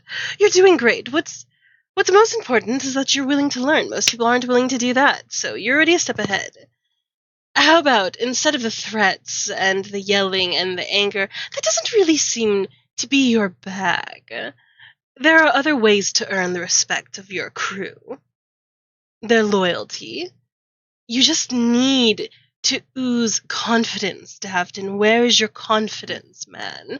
You said that your position is illustrious, that it's something that not everybody gets, right? Mhm. So how did you become a pilot? Well, every year they have tryouts amongst the populace to be captains. I was a farmer, but I wanted to be a captain, so I tried out and I did great. Excellent. I was one of the best pilots they had seen, even though I had no experience. They said I was a natural. That's what they called me. And they gave me a ship.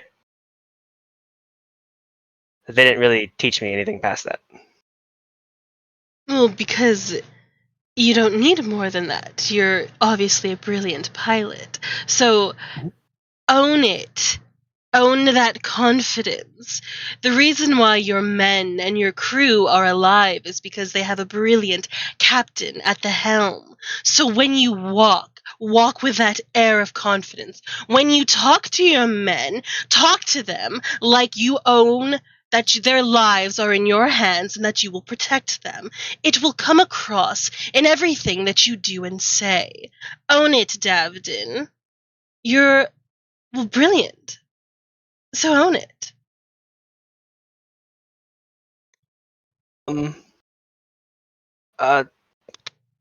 Yeah, and he's back to clicking his beak. Own it. Yes. I'm the best pilot. I'm damn good pilot. Say it. I'm a damn good pilot. I'm the best pilot there is. I think. No, fuck everybody else. I am the best pilot there is. I'm the best pilot there is. My crew is safe in my hands. My crew is safe in my hands. Again. I'm a damn good pilot. My crew is safe in my hands. What was the middle one?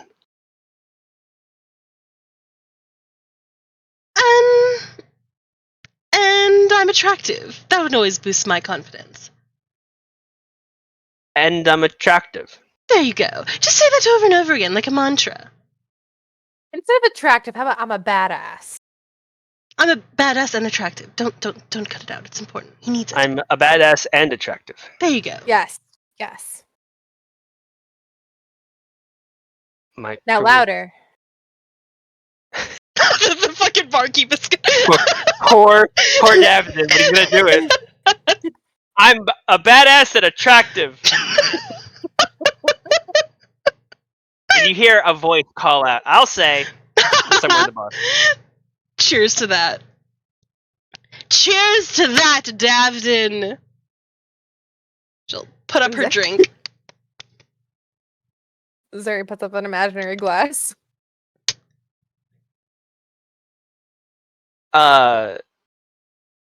This is fun.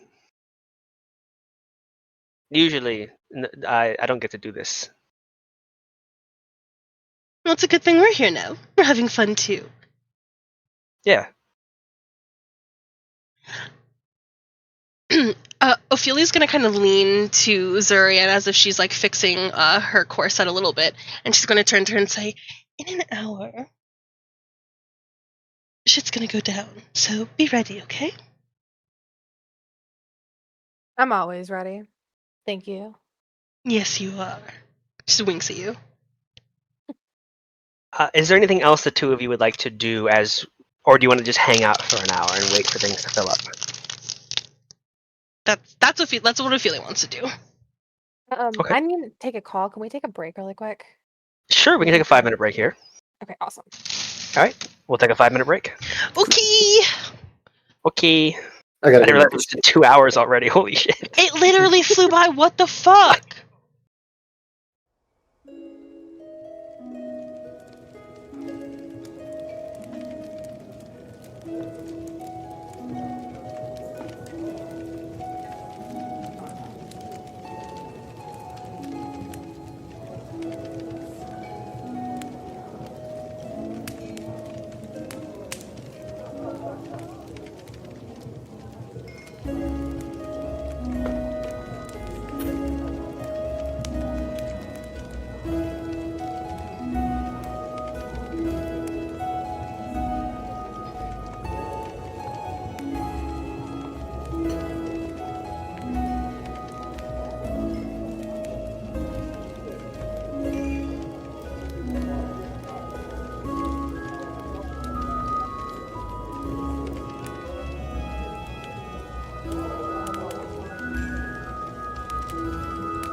Okay, we're back. All right, welcome back, everyone. Last we left off, we were at the community barge with Ophelia and Zuri, but they are currently waiting for an hour to pass so they can enact their evil mastermind plan. But in the meantime,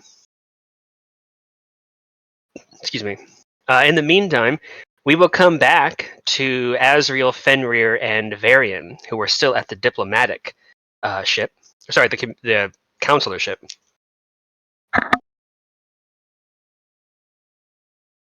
Much like before, after your conversation with Hockey, and now after your conversation with Aubrey, the crowds are still being held back by the crowds. What's up? Just Mac hit an emote, and on her webcam, it was just nothing but Azrael scheming, going across the screen. It fucking got me. But as you reach back into the main lobby of the counselor ship, what next? Well, gotta go to Idol. So I'm just gonna. Can I see the crowd outside? Are they Yes. still there? Do they seem just to be amassing in anger more, or dispersed? No, they're still there. Hmm. It's hard to tell if there's more people there, because the crowd is already so large. They don't seem any more angry. Like they're not like throwing rocks or anything, but they're still shouting and yelling and things like that. Yeah. Cool. Okay. As long as they're not like, fucking pitchforks and torches. No. We're good right now. All right. It doesn't seem to that level. Okay. Um, I'm just gonna look for an aid. Yep. A few moments go by and aid comes up. Idol is actually ready to see you right away. Perfect. Lead the way. He leads you to the back of the ship, where everyone else's offices and meeting areas you've stepped into seem like no larger than like a luxury suite bedroom. Where when you come into Idol's office, she's taken up what seems to be likely a dining area or a ballroom. It's a very large room. The whole place is just absolutely decked out with decorations. You see on the far wall, kind of in the back, lining are various portraits and paintings of of deep gnomes, and all of them have some name in Marbleback under it. It seems to be just a line of family portraits. It's not that many portraits. It only seems to be about 8 of them. Before it, the very far one is, of course, Idol Marbleback, her own little portrait. Although it seems, for the lack of a better term, it's much shittier than the other ones. Doesn't seem like whoever painted it had as much skill as the other ones did. Not that it's terrible, it's just clearly not as skilled. But on the far right, near her portrait, is a small round desk, behind which you can see it's actually a little bit shorter than most other desks. It's probably only about maybe 2 feet off the ground rather than 3-4 feet off the ground. Behind which you see Idal sitting. She's got a mountain of paperwork in front of her, and she's currently just moving through them. She looks up. Oh, it's you. No, it's us. They said you were coming. Have a seat. Thank you. Anything new? Besides paperwork, no. Anything new from you? How do the other counselors go? Well, I've learned I strongly dislike politicians. No offense to present company. And I've learned that Fenrir is terrible in conversation. Rev's on our side. Aubrey would be on our side if we can get the people to be in our favor. And, of course, as you. Sword on Shield was a definite no from the beginning. Haki is Haki. If it's too much risk, he's not going to take it. What were we trying to say, Mac? Oh. The pictures on the wall. Is there a portrait of her and her brother, or just her? Just her. They are not pictures of every family member of the Marblebacks. It seems to you more like the patriarchs or matriarchs of each generation rather than the full family tree or line.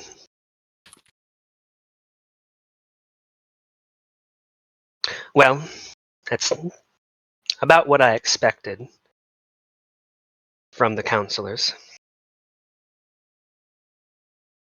So I guess, what's the play now? Get the people on our side. How do you plan to do that?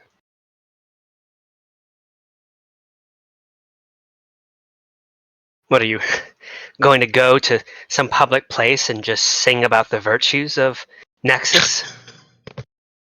It could be a possibility. Maybe hand out flyers. Or beg on the streets. I haven't come down to that one just yet. I do have to say, Sound- your office reminds me a lot about mine. Sounds Oh. like those that would have a higher chance of succeeding than asking these counselors for help.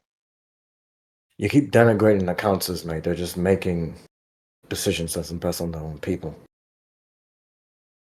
I understand that, but for trying to get done what we're... But they're not going to help us. You remember the question that I asked you before? I'm not sure this is the right spot to have this conversation. I understand. Fenrir, I just need you to contemplate the question that we had before. And please, leave it to that. I can handle the conversation with Didon. Thank you. No, I'm interested. What's this about?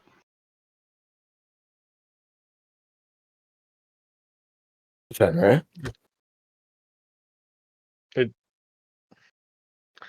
I just don't appreciate the politics and riddles. I understand what you were saying, but all of this negotiating is not my forte. What is your forte? Action? It's very vague. What kind of action?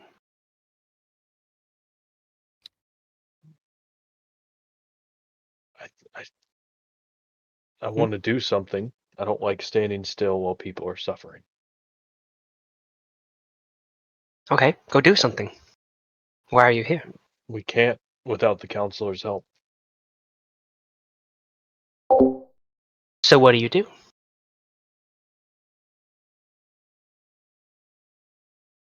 I don't know. That's what's stressing me out right now.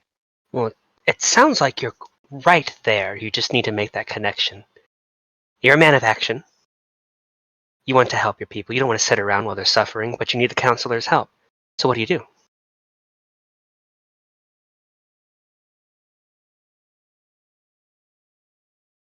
I don't know. You get the counselor's help.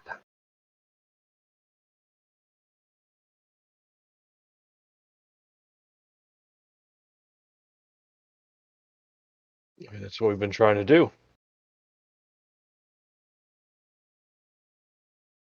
Doesn't seem to be working.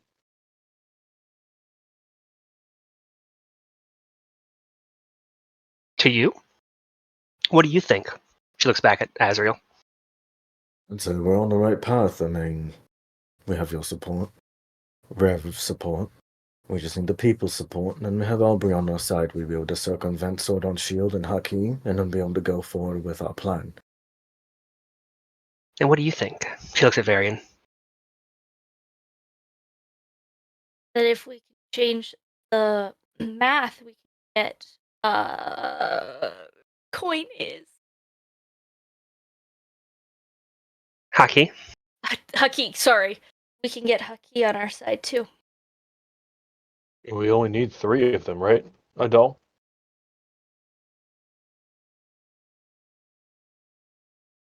Sorry, I just saw something. I saw that too. Did about Bigfoot. Well, 3's the bare minimum. Are you A man of bare minimum? That's fine with me if we can we can take action with just 3. Having a support of 3 or 5, all of the counselors doesn't seem like it'll change our. There's the support of the council, and then there's the support of people. And there is a difference. This may come off as arrogant, and I intend it to be as such. If you do not have a mind for politics, do not have a strong opinion about it.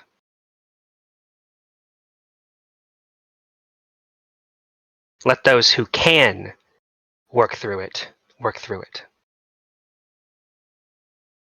And then, when it's time for action, we'll call upon you.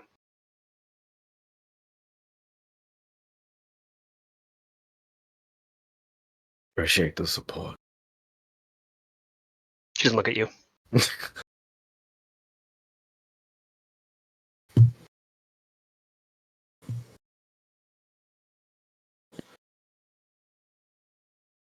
Now, I understand, or I know that you're getting what I'm saying.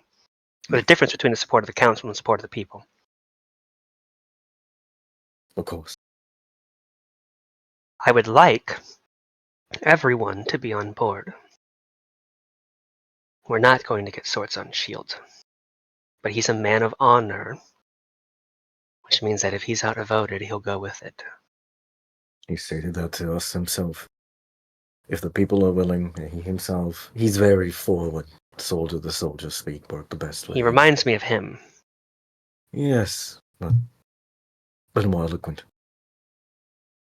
He also is a man of action, which means he's easy to run circles around. Very much a man that states his plans. I don't intend to state mine.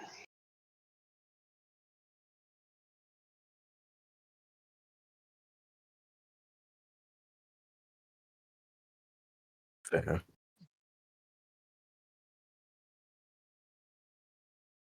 Plans. If you- What are you? Hmm? More riddles? See, now you're getting it. You have my support. That is certain. But I want 4 counselors, not 3, before you get any support from me.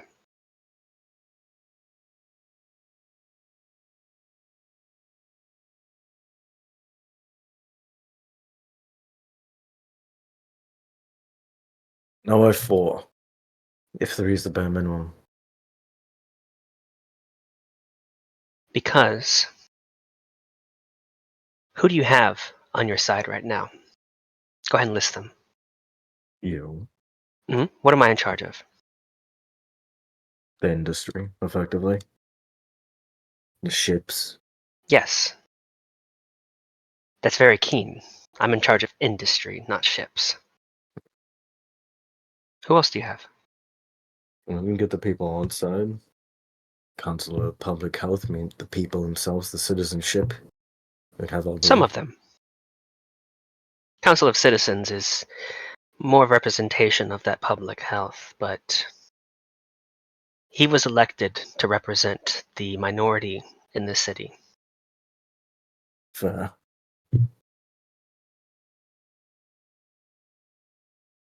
I'm blanking on Raref. Give me 1 second. Chancellor of Expedition. Expeditions, what is he in charge of? Finding resources. Correct. Now who are you missing? The one who would manage them. Close. No. Coins. Money. Can't Money? have war without money and resources. Exactly. You can't have war without money, and you can't have a war without soldiers. Soldiers will follow the money.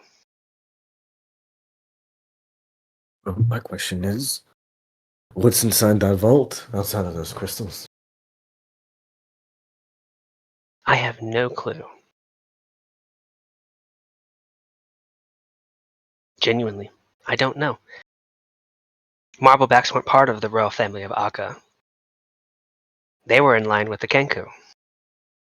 I have no idea what's an Akka.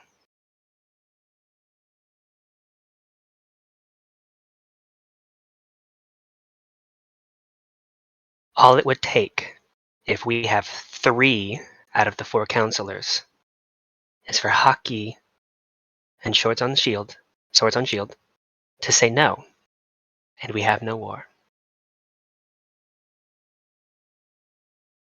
I may Was be this able not to a vote? circumvent them on the council. Oh, it's a vote.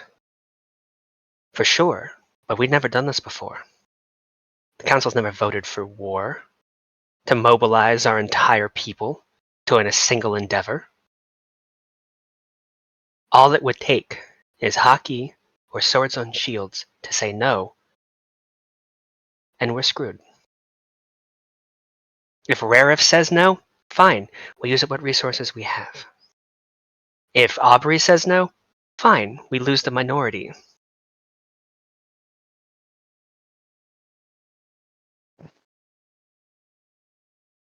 You see what I'm getting at now? And I got you from the beginning. What do you suggest is our best plan of action then? Sword on Shield is a definite no regardless of what we do. At least that's from my understanding. He never will say no, he's too much of a coward. What was that? He'll never say yes, he's too much of a coward. So then we have to focus on Haki. Meaning, he's one for risk, but if the reward surpasses the risk, if the value is higher than the risk, then he'll go. There has to What be have you some. told him? And there's a possibility we can close the portal, which he liked.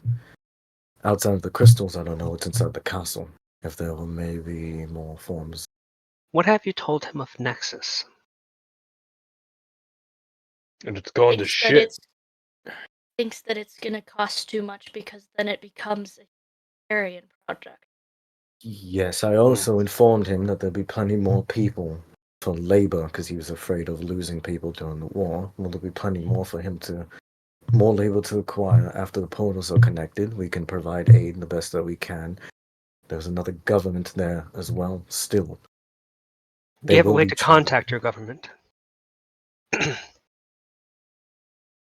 Not from here, not at this moment. Does anyone else know that you can't contact your government? Nope. No one knows that we can. So, I mean, if you're advising me to lie to his face, I'm more than able to. I'm not advising anything. What you do is up to you. I'm just offering opportunities. I'm not sure I'm comfortable with the idea of. The Boy Scout has a way to get what he wants, and his morals get in the way. It seems to be a consistent issue with him. Fenrir, you confuse me, mate. You want to be a man of action and want to get this done, but yet you don't want to take certain routes. Sometimes you have to get your hands dirty. Through dishonesty. Oh, great. Dishonesty. You never had a surprise party for anybody?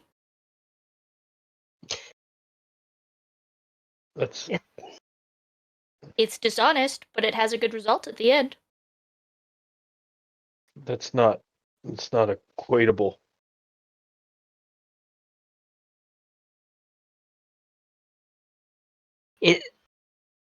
Is it lying to say that you've been in contact with your government and that they will promise workers at the end of all of this? What if at the end of all of this they don't? You're telling me a city that's starving to death isn't looking to offload a few thousand citizens? You're not lying, you're just delaying the inevitable. I suppose. So there we go. The others don't need to know that you haven't been in contact with your government.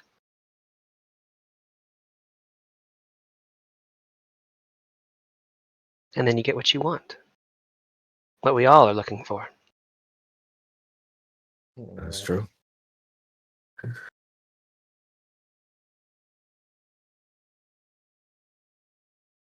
So it's simple. Today, and actually a few minutes, I'll go into those council chambers and I'll tell them that you've been in contact with your government with an offer.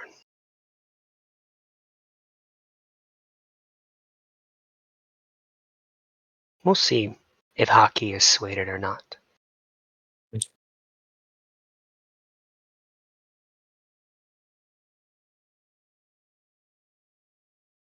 Is there anything else you want to talk about? What if you could go into the meeting with a trade of knowledge? Knowledge? The loose arrow had acid arrows. It said that they were made by the Marblebacks.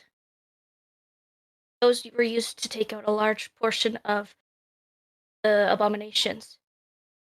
I have several arrows that are similar. We could trade recipes, blueprints. It would give you more to use in the fight. They were made by my father. And he sold the rights to make those to a man named Gay, who works as an apothecary of sorts for the Council of Requisition. I'm assuming he won't have much sway. Sway? Said apothecary of acquisition. Counselor of acquisition. From what I've heard, and please take no offense, but the second you stepped into our city, she's saying this to Varian, were gawking at it. It was the greatest thing you've ever seen. I doubt Nexus has anything of knowledge that we need or require. I take out the goggles that her brother was super excited about and throw them at her. Or, well, not like hard throw her, but I toss them to her. It hits the desk and she just looks at it. What are Your brother these? seemed pretty impressed. So did Pip. You've spoken to my brother. Surprised you Right. made it out in one piece. I'm likable.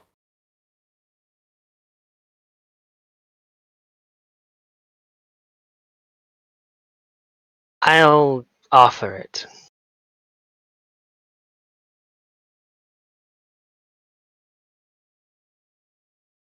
Take the You can goggles take those back. off my desk now. Thank you.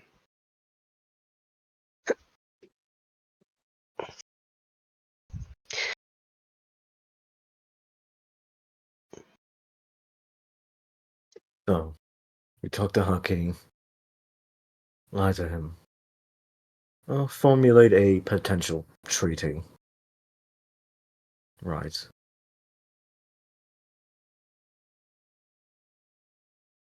So I spoke to the government Mm-hmm. that I currently work for and can provide evidence.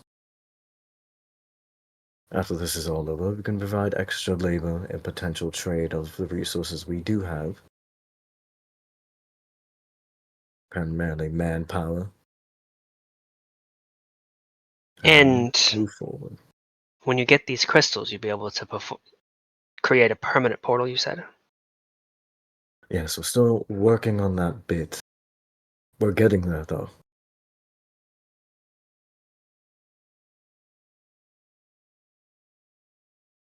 That's fair. Fine by me. You can close the portals, though. From my understanding.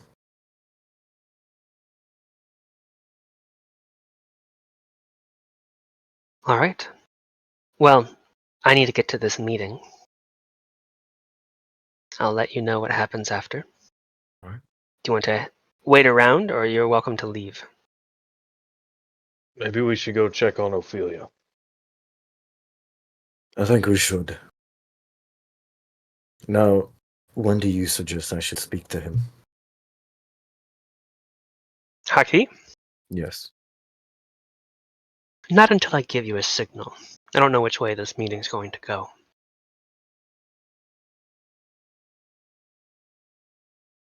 Fair. All right. Let me know when time is best. I'll let you know. Still at Ellie's? For now. Good. Okay, that's it. Have a good day. You too.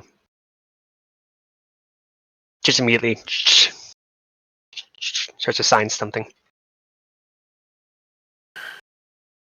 He's just getting like flashbacks from like his office. It's like, okay, this is too familiar to me. I need to get the fuck out of here. And you guys can leave Idol's office. And can find yourselves back in the main lobby of the counselorship.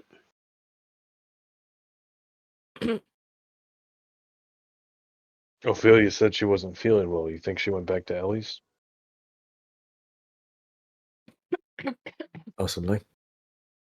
Maybe the heel is hot. I don't know. Let's head out and find out what the situation is. All right, where are you guys going to first? I have a question. Okay. The crystals that we Yes. currently have. As far as I recall, Odyssia didn't say anything about how they would be used on a permanent portal. She just said that we need them, that having them prevented the creatures from coming through, correct? No. She hasn't been specific about how it works. But basically, whenever you cast an arcane, she did explain this, whenever you cast an arcane spell, part of that spell is reconstituting yourself. Because these creatures are in the deep ethereal and they are everywhere at all times around you, like there's probably like 1,000 of them around you right now, and you just don't know they're there because they're in a different plane of existence. When you constitute like that, it drags those creatures to you. You have a permanent portal, it's just like a big fucking vacuum. It's just sucking them up and spitting them out. The crystals allow you to reconstitute from that state in a different way that doesn't drag the monsters in. Functionally, you're casting the same spells. So functionally, the crystal would work on a portal as it is, theoretically. Technically. So they kind of work like waypoints instead of just. Well, she hasn't told you how it would work with the portal. She's only told you how it works with specifically keeping you guys together, because basically you were affected by a teleportation spell, and then were never given, like, you're missing the part of the spell that reconstituted you because you took it out. The crystals are the only thing keeping you here. Yeah. She hasn't explained anything past that. I think we should go back. What? I think we should go back to Ellie's. She probably went there to rest. All right. When you leave the counselorship, you notice the crowd outside is greatly diminished in size. The angry crowds and yelling has disappeared and is replaced by only a few petitioners who seem to actually be there for some kind of business. The angry mob seems to have dissipated. You. I know. And point to someone. Where'd everyone go? I would please ask that you don't refer to me in such a manner. But to answer your question, I don't know. They all walked off. I guess they got bored. Thank you for your time. Of course. An angry mob doesn't get bored, Fender, if something's going on.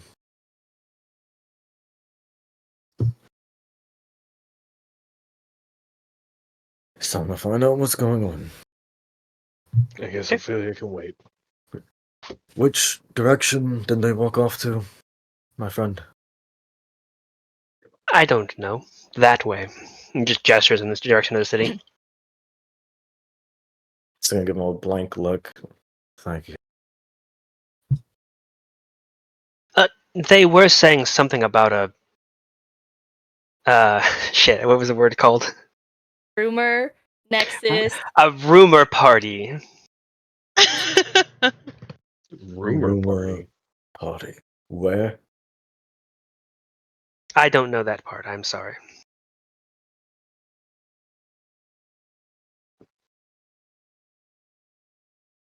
Right. All right. Where do you want to go? Time to look and listen in on any conversations about a rumor party. Just It doesn't take long for you to realize or to ask some questions around. You even, if you pass by Ellie's house, see her coming out of her house. Oh! Hi, everyone! Are you heading to the community barge? we're trying to find where this rumor party is. Rumor. I heard that they're making an announcement about Nexus at the community barge. Right, so we're heading there. All right, Wait, Ophelia's not with you, is she? mate. I mean, Sarah. No. She said, you can say Sarah. Sarah. No, Sarah or Zuri, they're not here. I think I know where they might be. You're literally 5 steps behind me. Mate. You gotta move faster than this. Come on. Finrear, I think I know where they might be, and it just cuts to you guys down the street. We know! Come on! I've figured out the puzzle. We already So- got it done. As this is going on, we will cut back to the community barge. Now, I need you all to use theater of the mind here. Because if I filled this map with enough tokens to represent the actual crowd that has arrived, I would break all of your computers. The community barge is dipping a little low, as every available space in this establishment has filled with people. So much so that it seems that the bartenders, maybe perhaps the proprietors of this area, are telling people they cannot come on the barge anymore as they are at capacity. This thing may sink if any more people come on. So the walkways around the community barge, some ships, there are some Aarakocra that are simply just flying circles around this place, waiting to hear something. It seems that your rumor has worked. Nat 20 style. Oh boy. And it seems that you've definitely drawn the attention of the city. Well, seems like now's a good time as any.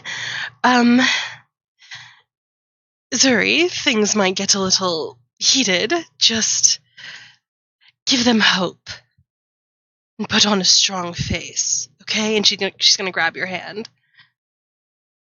I will do just that. And as she is holding your hand, she actually uses you to kind of hoist herself up, putting one heel on her chair, and then lifting her standing up on top of her chair. She stands up directly on top of the bar. I do want to note there is a stand over here. Are we? When are we coming in? You'll come in, don't worry. Okay. What, where more people at? And what is taller? Is this taller or is the bar taller? The stand is about the same height as the bar. Okay. There's also musicians over there currently playing. Oh, that's annoying. They may cramp your style. Yeah, she's going. Yeah. Come with me, Zuri. Excuse us, Davden. So I'm gonna redact what I did. She doesn't stand up, but she does grab Zuri's hand and she drags her away from Davden up here. Okay. Excuse me, boys. We need to borrow the stage. Did you pass that with the proprietors? Yes, they know. Oh, great. Are you a singer? I am. Well, well, we can provide any songs that you'd like. Do you know what song you want to sing? I do, but it's of my own creation. Are you good with following music? Oh yeah, we're great at that. Great, I have a beat that I have in mind. Whatever you want to add to it'll be great. Oh, okay, perfect. Okay, well then, can I have everyone's attention, please? As she casts minor illusion to, like, magnify her voice. Okay. Zuri can also use her thaumaturgy to make you much louder. As she speaks, Zuri does use thaumaturgy and causes the lights to flicker. Okay. And there's a little bit of That- mic feedback. I'm just kidding. Yeah. A combination of both of you seems to get everyone's attention. There are people crowding at the doors, and the windows are wide open. So if you're loud enough, it's probably everyone, because you could hear the music from the community barge when you were approaching. If you're loud enough, you could probably have everybody in the general area hear you. Perfect. That's exactly what we're going for. And she's going to move here. She's going to sit in the center, and then she's going to bring Zuri up on stage with her. Okay. And then again, using minor illusion to kind of illuminate her voice, kind of just as she talks, she casts a spell with her hands, and you can see that every word she has to kind of move her hands to match it. But she says, "Dearest friends, my name is Sarah, and this here is Zuri," as she indicates Zuri next to her. "We are 2 members of the party that has teleported here from Nexus." I knew it. That's right.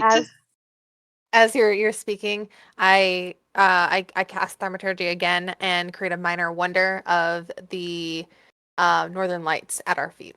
Ooh. Okay. The rumors are true. And we are here today to put an end to the gossip and instead give you the truth ourselves. Why are we here? And the truth is, we are here for you. The people, the fighters, no, the warriors of the plane of air. Dearest friends, we and your counselors are hard at work for your future, for the future of all the planes. Our group of champions, if given the chance, can and will close that portal. No longer will a single threat live beside your doorstep. But we need your help. We need your fire. We need the Plane of Air's legendary strength to storm the gates of Akka. So remember our names: Zuri, Fenrir, Varian, and Azriel, healer of Vita, warrior of Veritom, genius of Nexus, and our fearless leader, the brilliant tactician. Put your faith in us. Put your faith in your counsel. And most importantly, put your faith in each other. For if you do, you will be greatly rewarded. You will bring in the dawn of a new age. So spread the news that the winds of change has finally arrived in the plane of air. I would like you to make me a performance check with advantage.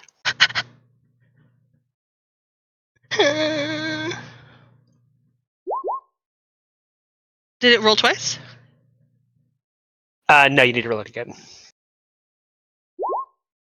Okay. And then a persuasion check with advantage.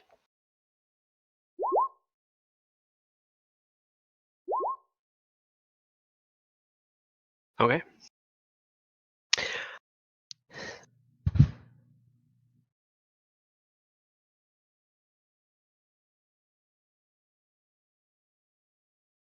Hang on a second. I want to know how they react to this.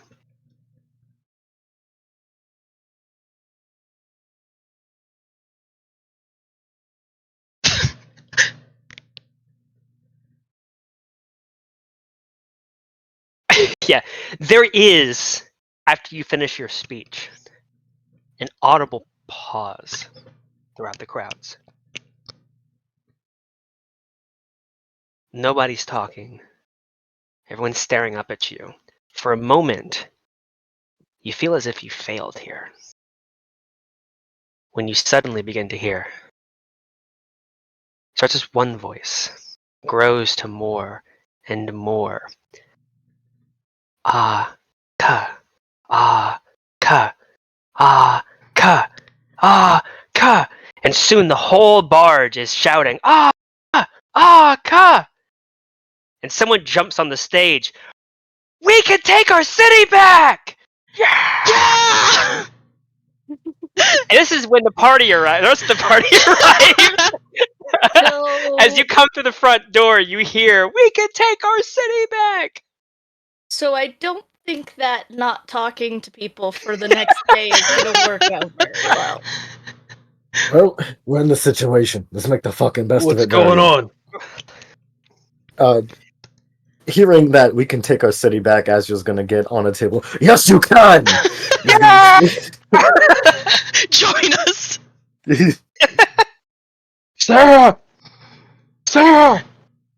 And Sarah, Ophelia, is moving her hands again. As she casts Minor Illusion yet again, you hear a rhythmic, loud, deep string instrument fill the room, and it goes like bum, bum, bum, bum, bum, bum, like over and over again, as she kind of like indicates and turns to the band to follow along, right? And they begin to play. And Ophelia is going to sing. Are you going to do yours, or are you going to want me to do mine? Do what? The song. I'm playing it.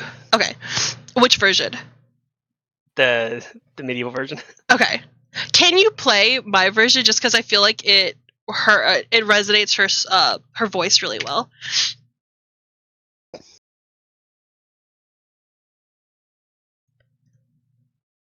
Does it have vocals? It does. Isn't going to talk over your vocals? You want me to say the vocals out loud?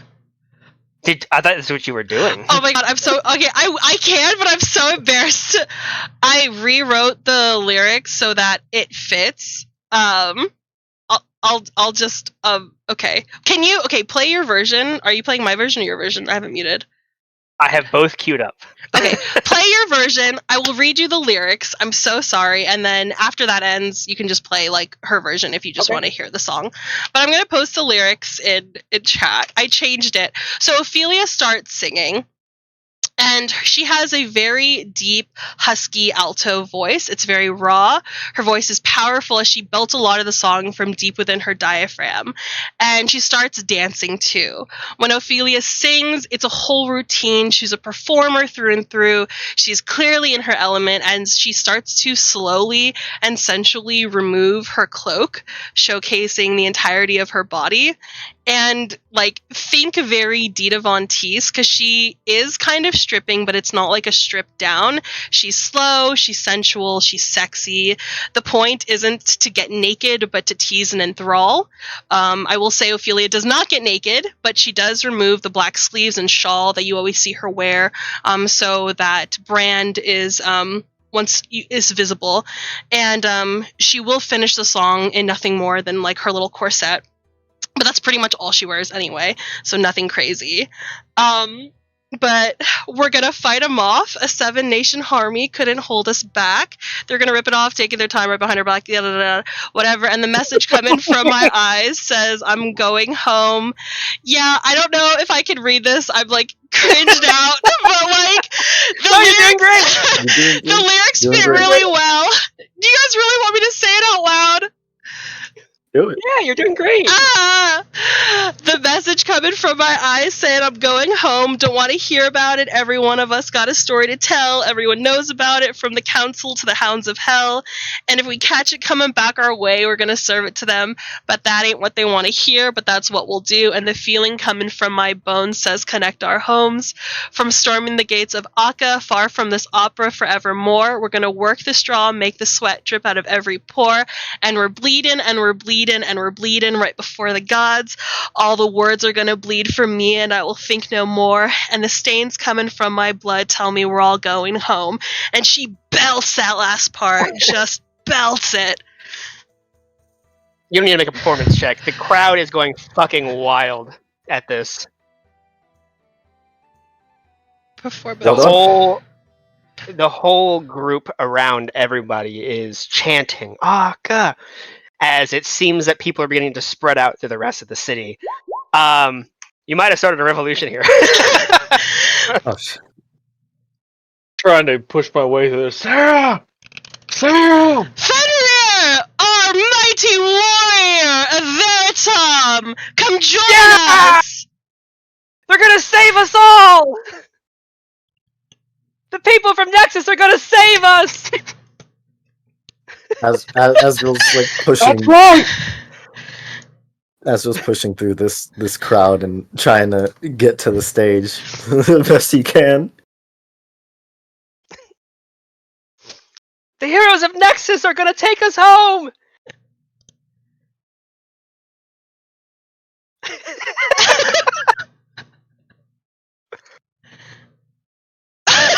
That's real. I knew this day would come! I don't see my token. Oh, you need to drag it on if you don't have it. I'll put you on it for you. Good fucking job. I know Well fucking they're done. eating it up. Our boy wonder genius. Fenrir is Varian. going. Go ahead. Fenrir is going to wrap Ophelia in a bear hug and pick her up. Yeah, she will happily, like, if you pick her up, she will happily, like, try and, like, perch herself on your shoulder and just woo. Yep, he's gonna lift her up. And she's chanting Akka, Akka on top of you. Ophelia, never leave me to do politics again. This is what I wanted. This is the way. Well, Ophelia, as you're at the top of the world here, it's looking over the crowds, the throng of crowds, yelling, "Akka!" Make a perception check. Oh no, oh no, oh no. One sec.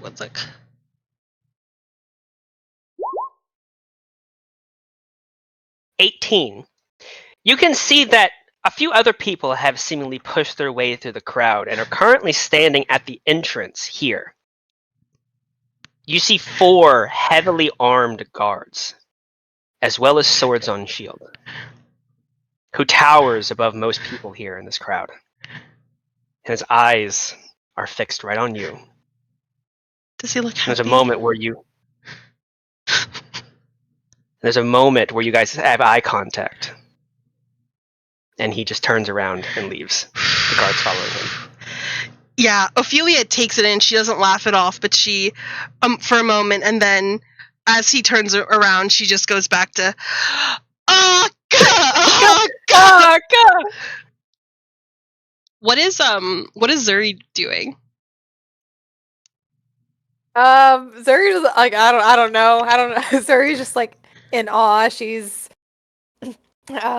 she is hyping up the people that are around, that are in close contact. She is being extremely bold and aggressive, with everyone. Like, whoa, that was super loud. Well, Yeah, sorry.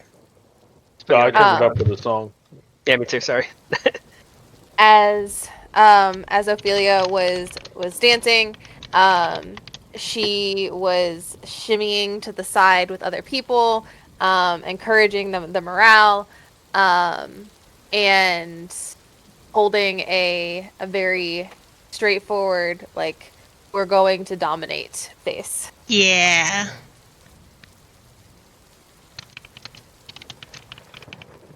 Ophelia, I'm so proud of you.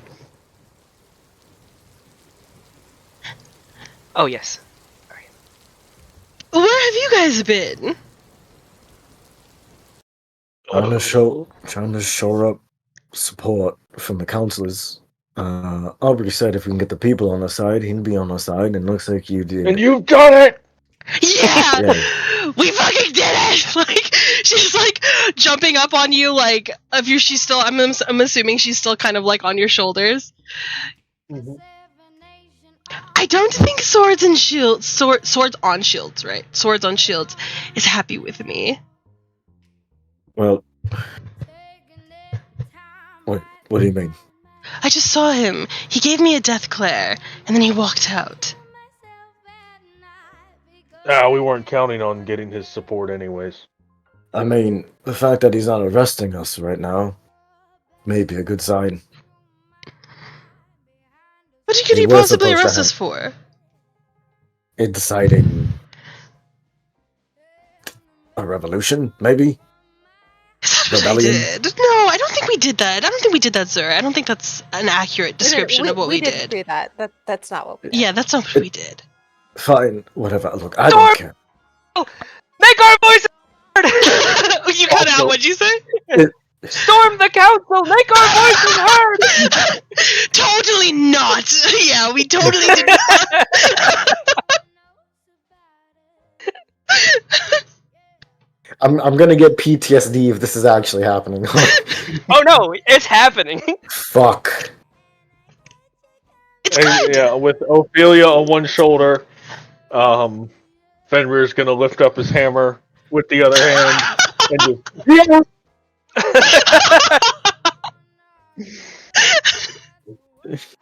Azrael and Varian are killing me right now. I don't think you understand. The fact of the matter is that we wanted them to do it amicably, not storm the fucking council. You did great. you don't understand amicably. Shut the fuck up, Fenrir. Varian, give me a crystal. Thank you. And he's fucking sprinting as fast as he fucking can to the fucking council ship, trying to get ahead of everyone. It's gonna be a lot of fucking people. You're pushing through people. Get out of the way, out of I'm going with him. the way. Okay. Our fearless leader! The tactician Azrael and the genius Varian! Yeah! Crowd Applause for them! throng around you. I wish I could fucking teleport right now. Yeah. As the two of you are running through the crowds, Azrael, you're able to push through. Get it out of the way, out of the way. Again, by and large, Aarakocra are a little taller than most humans, so you're still on the little short side. Varian, you're having a lot of trouble getting through this crowd. Not only is it so jam packed, but they're riled up and everything.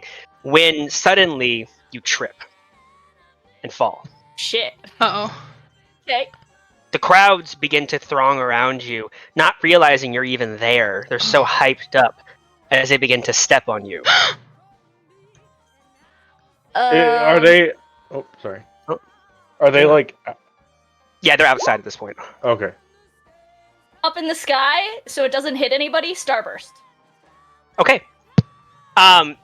You shoot up. It causes some of the people to back off now when somebody scoops you up and you go flying up in the air. Oh, fuck. Great. As you're kind of flying over the crowds, you can see Azrael kind of pushing through. You will hear a very soothing voice. Are you all right? I will look around for the voice. You look up and you see who's carrying you, and it's Ellie. Thank you, Ellie. I'm okay. Just startled. But I need to catch up to Azrael. Where is he at? I point. Azrael's just kind of shoving people. Make way for the outsider! He's just moves, pushing people out of the way. Ellie comes in kind of for a landing. You see her moving her wings quickly, which causes people to kind of move out of the way of the path. And she just belts out, "Move!" I know I peeked. You peeked, but that was good. God damn. And everyone freezes and they just begin to move out of the way. Come on, Azrael. You are I hug her. amazing. You are amazing. And you just keep running. Jazz Yeah. Kobold is playing ads, by the way. I know. Oh, okay. The song's over. That's what we were laughing at. Yeah, just Oh. the deep ethereal ads of Subway, Spaceway. But yeah, she yells out, "Move!" in a loud, commanding voice, and people begin to immediately move out of the way. And you guys begin to run. She flies overhead to keep up. She clears out most people, but by the time you catch up to the front of the crowd, you're already nearly at the council ship. You don't have much time before the crowd itself has arrived. Portable Yeah, barrier? Because most people here can fly. yeah. No, it's Portable- it. No, Most I'm people can asking. fly. I'm asking Azrael. Portable barrier? Fuck it. He's just gonna fucking take it. You put a barrier up in their way. People are clambering over it at this point. But again, most people are aircocker. They can fly and get around it. I was gonna hold on to it till I get to the front, and I'm just gonna Yeah, keep that's- yelling like, fuck. Yeah, make way for the outsider. I have words before you get to the council. And he's just gonna keep yelling that before he gets trying to get to the front. Going. Oh, yeah. No! Stop! A couple people stop when you say stop, but then they're just bowled over by the people behind them. Fuck, I wish I had thaumaturgy.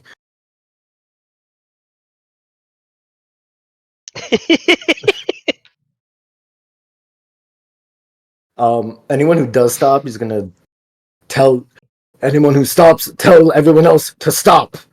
And he's just gonna keep fucking just wait. You're kind of falling on deaf ears a little Yeah. bit. Yeah. Yep, I get it. You try. You can make an intimidation check if you'd like. Yeah. I'm not the most intimidating. I'm very good at lying though.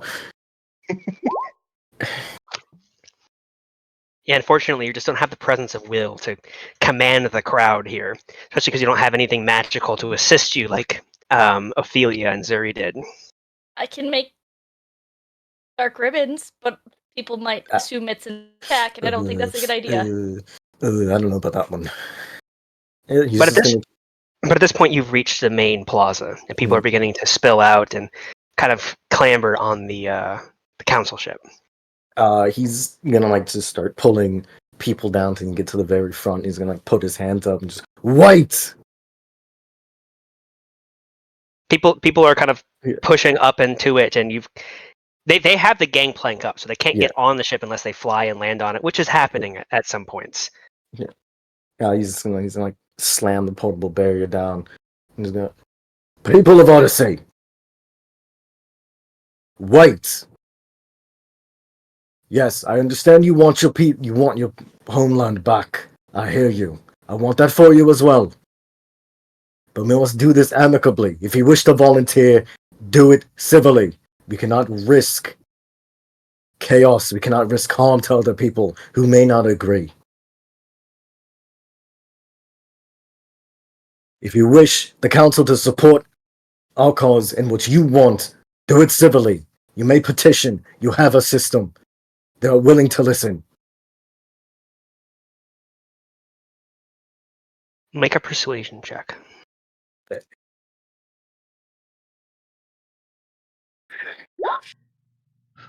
Anyone got an inspiration on you? You want mine? I do.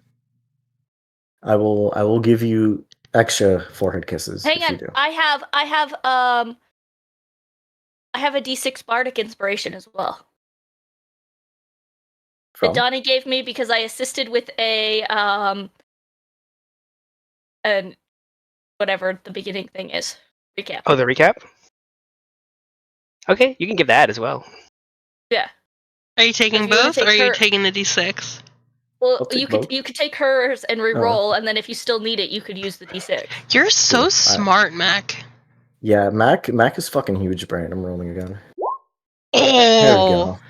Do you want the D6 too, just in case? Yeah, fuck it. Why not? Sprinkle that. Oh my god! Nice. 33.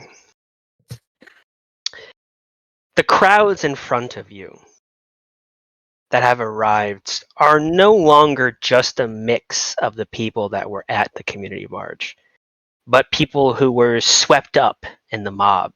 When I say mob, I'm not like they're not like angry and rioting or anything like that. They're just kind of marching down the street, like, yeah, let's take it to the council. Kind of that kind of mob. Mm. But there's many confused people amongst the crowd who are just getting caught up by individuals next to them and everything. And as you kind of get on top of the portable barricade and yell out what you failed to do at first when the crowds were still moving, now that they're kind of stuck in this area, all eyes are on you and you're able to have a more commanding presence. And as you call out and appeal to their sense of community, their sense of civility, something that has served them well these past 20 years, the energy of the crowd palpably dies down. You can feel the energy just dim a little bit. As they heed your words, they take it into consideration. They realize that while they want this may not be the right way to go about it. But if anything, their voices cannot be ignored. As crowds of hundreds, if not thousands of people are now spreading throughout Akka, telling word of the heroes of Nexus here to not only reconnect the planes, but to give them their city back. That the council already has your support. That this is a done deal. It's just a matter of moving now.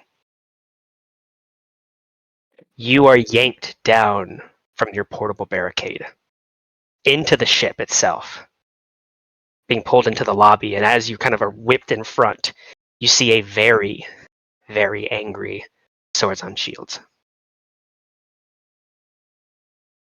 Am I pulled in as well? No. Okay. Am I still within 30 feet? Yes, you might want to get on the ship yourself. I will follow, yeah. Because not only is he staring at you angrily, but you suddenly are clasped by two guards on either side, and you are being dragged into the council chambers. We'll follow after meekly. As while Ophelia is the one who incited this, it seems that because you're the closest by, you're taking the brunt of the punishment here. Look, it is what it is.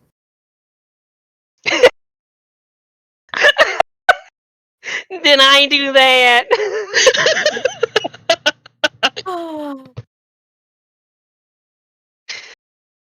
As you are being dragged into the council chambers by guards to a very angry council, with Varian desperately trying to keep up to make sure that Varian doesn't disappear, we'll come back to Ophelia, Fenrir, and Zuri, who are still in the community barge. The crowd has died down a little bit because people are going out to spread the word, but the energy in here is still palpable. What would you like to do? Ophelia would be like reaching out to whoever is next. This is the great warrior of Veritom, the paladin from the Church of Veritom. Talk to him. Seek his wisdom. This is the great healer. Zuri. She saved my life, brought me back from death. She follows Vita. And she would just be like, talk, look, listen to them, like pulling people in, hyping them up. So many questions are being thrown your way about what's going on in Nexus. What about the material plane? What about this plane? Can you really promise this? Are we going to take back Akka? When's the war starting? Just a deluge of people with no sense of order or civility, honestly, just barraging you guys with questions. And in all of their faces, the fury of the crowd has hyped everyone up to the point of where it doesn't take an insight check to see these people looking up at you as almost like deities yourselves, here to deliver to them to the promised land. Ophelia is she is in her element. She is dodging the hard questions, the hard to answer, the difficult ones, and instead more like of answering any questions, she's giving her own answers, and she will answer for you guys if you guys like. If somebody directly asks you like, how's the plane of Earth, like, or how's that going? She will literally just like cut you off and be like, say something to distract and be like, oh, we were just there.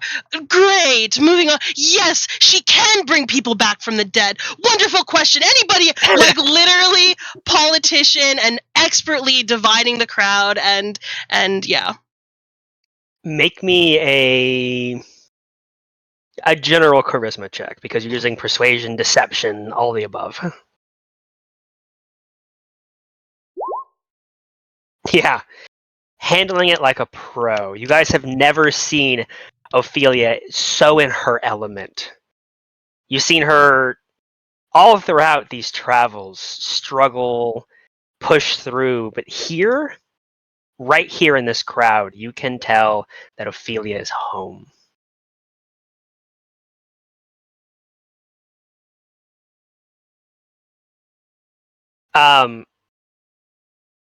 At some point, Davden climbs up on the stage and it's just like, yeah! Yeah! Yeah! Yeah! Pizza party for everyone! Will you fly with us, Davden? Pilot your ship with us?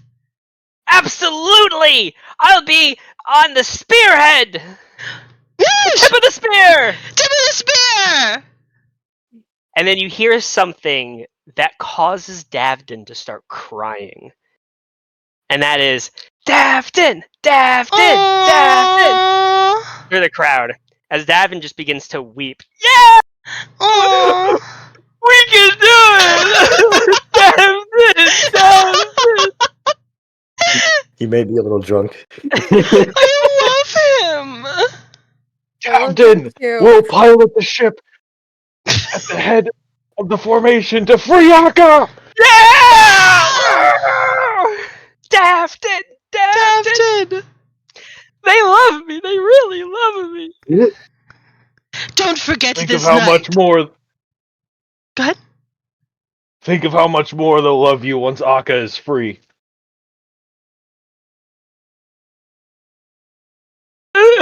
He's just ugly crying at this point. We did it, Zuri. We did it. We did it. You did it. I can't do it without you.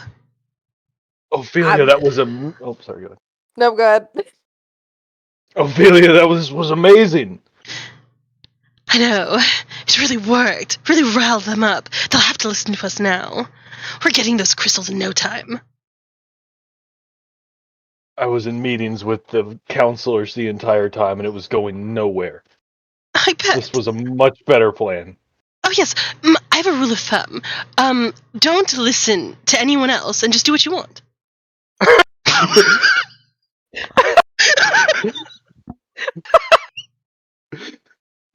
Please, never send me with Azriel again to talk politics. There. It's all over. Come here, big boy. It's all right. And she'll hug you and kind of like, there. Let it out.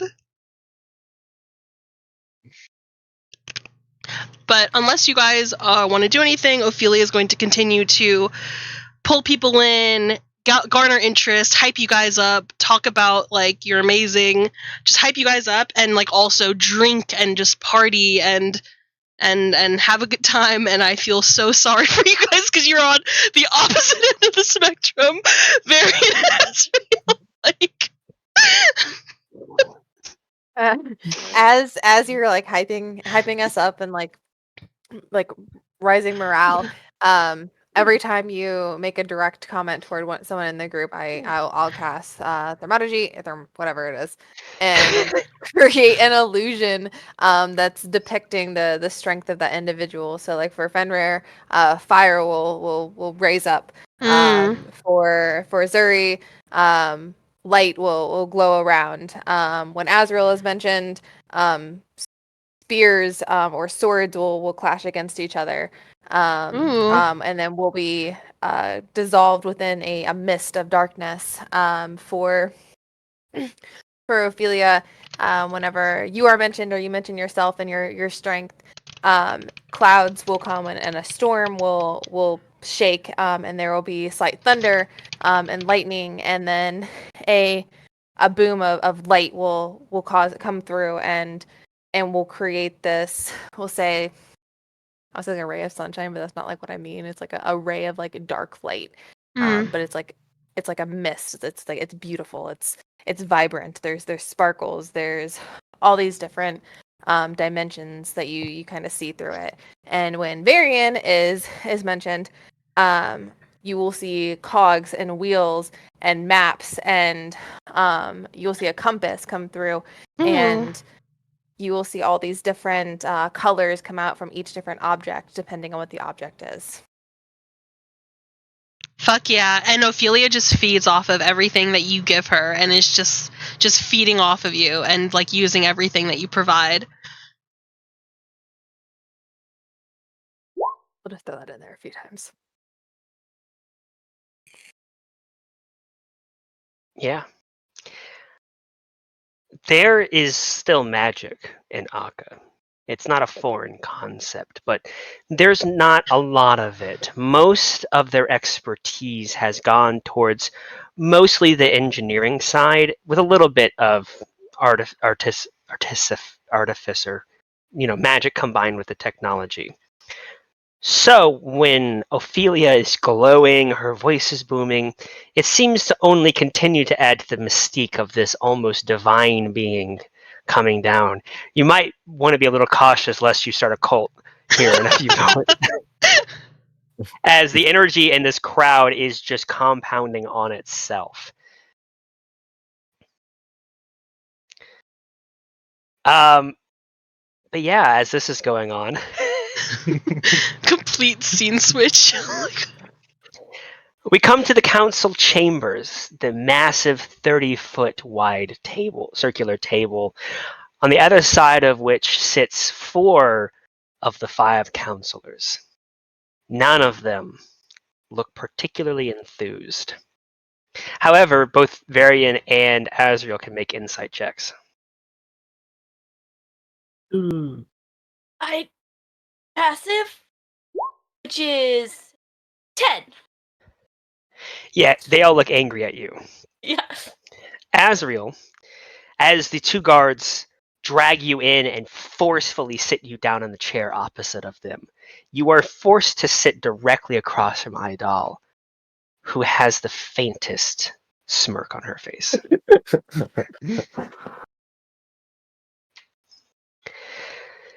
Varian, they don't manhandle you. They don't seem to really be dragging you in, but once you enter into the room, one of the guards will heavily suggest you sit down next to, as Swords on Shield stomps his way around the table and sits down in his chair. And as silence takes over the interior of the room, you can faintly hear through the walls, Akka, Akka, Akka. Azos is kind of seeing if You're there's a window so and just dead. kind of peeking his way out. Oh, there's no windows in here. Fuck. That's how loud it is. He's definitely, with his high perception, he's hiding a smirk, but in the back of his mind, he's like, "Fuck yeah, we're here, we got here." Varian definitely mutters, and you can hear him. You're so dead.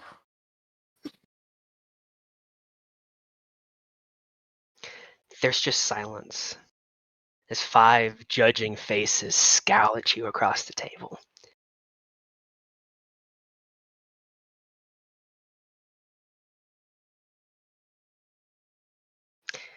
It's Idal who speaks up first, finally.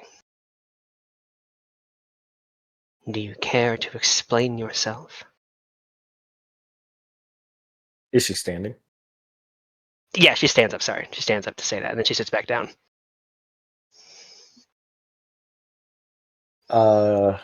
Azrael stands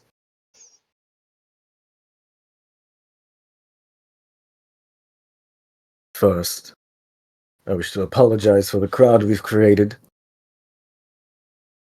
That was not the intent, nor was I fully informed of the operation. However, I will take full responsibility for what has happened.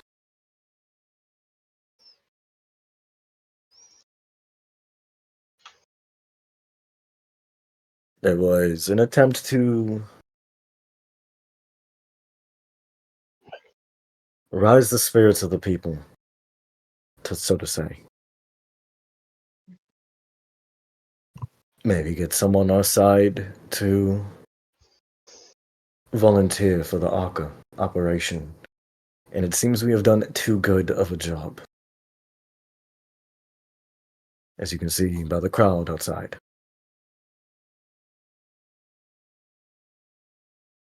We have massed more than enough support, it seems. And he's got to sit down. Two people stand up quickly, swords on shields, and Aubrey. Aubrey whips to the side to look at Swords. I'm going first. And they stare at each other for a moment before Swords sits down. He turns. I came in here to support you. I put my neck on the line to try and convince these people that your cause was just and honorable. And I asked you to do one fucking thing.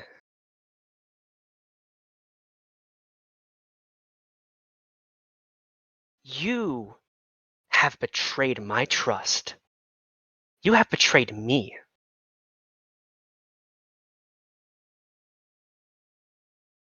I hope you truly are happy with what you've done.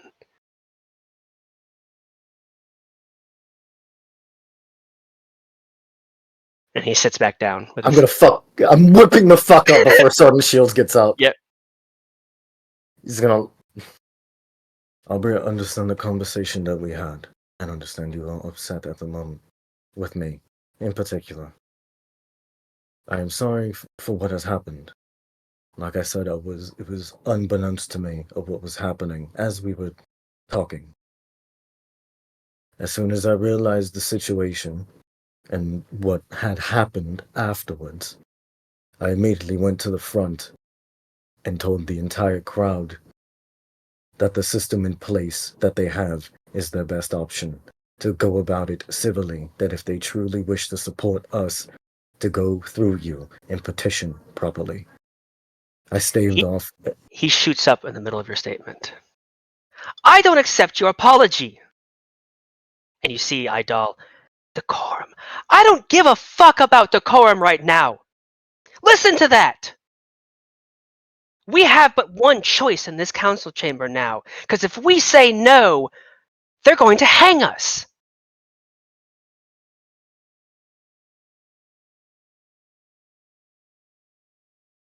You may not have done it, but you just said you accept this responsibility. No. So I'm going to hold you responsible. You have every right to.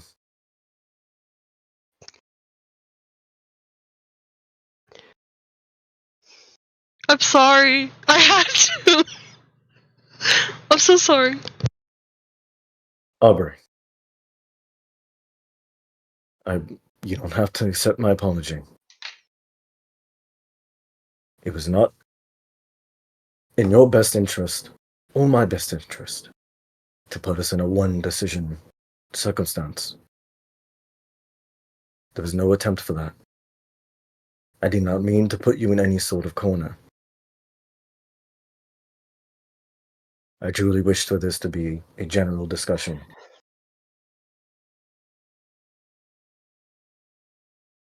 We did too good of a job. And I'm sorry. I was able to hold them off. The people outside are no longer a raging mob. They aren't storming your ship anymore. They've calmed down. I've been able to calm them down on my own. They're waiting and willing.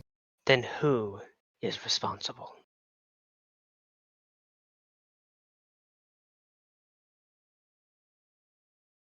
I will not say, because it is my responsibility. Like I said, I take full responsibility for the situation. He sits down.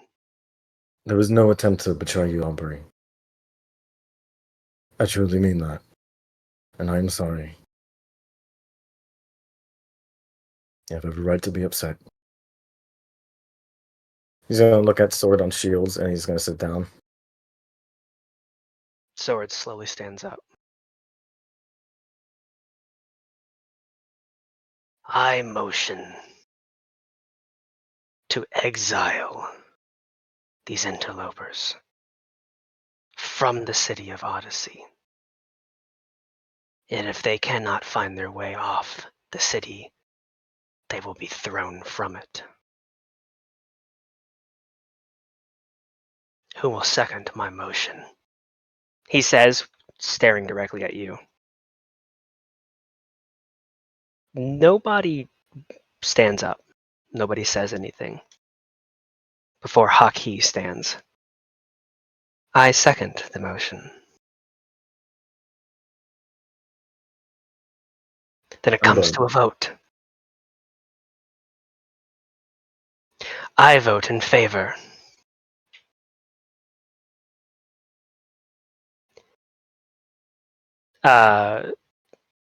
Rarif, without standing up, just says, I vote against. Idal, I vote against. Aubrey, I abstain. Haki looks down the line at Swords. I also abstain. Swords looks at him with a curious look. Then you will not be thrown from the city today. I'm gonna stand. He doesn't sit down. Aubrey didn't give a fuck about the corn, so I'm not giving a fuck either. Reach up and like try and grab him and pull him down. Fuck off, Varian. Okay. I understand your anger. But look at the situation that you're in. What would the people say if you were to, let's say, throw us into the abyss? The people that they consider heroes, the ones who want to take back Akka and give them back their homeland. If you were to throw them straight into the abyss. If it was so easy for you to make heroes, then I can make you not heroes very quickly. Then that could be the truth. They may be upset for a time, but they'll come to accept your deaths. But then you'll have a level of resentment with the people. I will fully take that responsibility if it means that they do not go to war. That's completely fair, young man. I will take every scowl and scornful look and hate that the city has to offer if it means that they get to live. If the people wish to fight, wasn't it you that said yourself? If the people wish to fight, and the populace backs it, you'd go with it. This is not a fight. This is not some sparring match or some police action. This is war you are talking about. Have you ever seen war? Mate, I fucking have! I've seen the streets of my city ablaze, mate. Mansions, orphanages, people ripped in half in the streets, dead, hanged, murdered, butchered, all of it. All of it. I'm not some fucking cop. I'm a soldier. I've led people to their death. I've held the burden of command. I know what it's like. I'm not some fucking cop. I'm a special agent. The best of the fucking best. I've seen half my city in fucking flames. I know what the fuck war is. Don't you dare talk down to me. So I don't ask of you or your people lightly. Then how can you possibly support this if you know what's at stake? You're so willing to throw away our lives for your own. I'm not throwing away your lives if the people want it. You hear them chanting out there. They don't understand. They think war is glorious. They think war is going to get them what they want. Not a single person out in that crowd thinks that they're going to die tomorrow. But if we have war, they will. Half those voices out there will never cry out again because they will die bleeding in the streets of Akka. That is what they want. They don't know what they want. They don't know. You and I know. I thought you understood that. I do understand that. Some of them out there are veterans. Some of them understand what war is. They know what tragedy is. They know that. They understand that the beast they're going up against, they may not return from. That is at the minimum. We all do here. We've all suffered. If they're willing to volunteer, they know they may not come back. They know that. These aren't people who've never seen tragedy. These are people that have and know they might not fucking come back from it, mate. If they're willing to, give them the chance. Give us the chance. I can lead men. I can show you that. I lead this group that I'm with.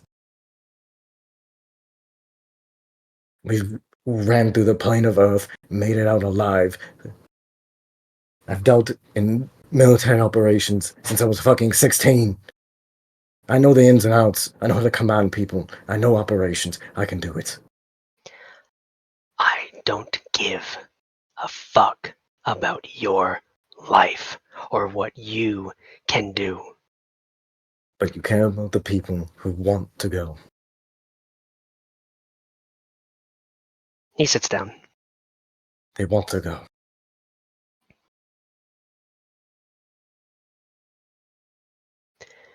There's another pause. As we're still standing up. Idel, kind of, are you done speaking? Just gives her a nod and sits down. She stands up.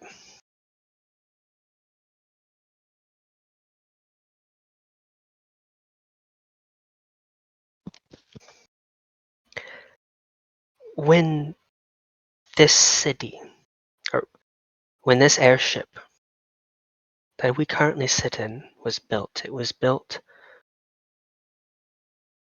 by the Deep Gnomes and the Kenku. It was built by the Marblebacks.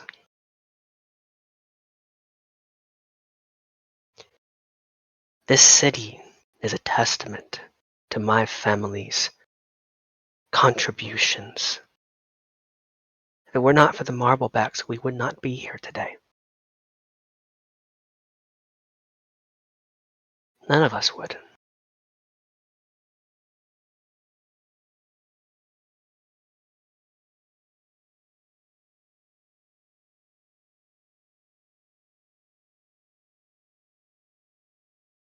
It's been 20 years since things fell apart. Make an insight check, Varian and Azrael.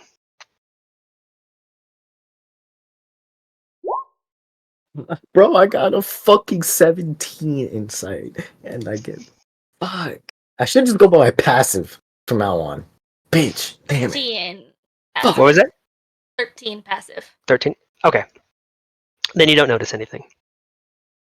But I have sets of skills on my thing. What's that?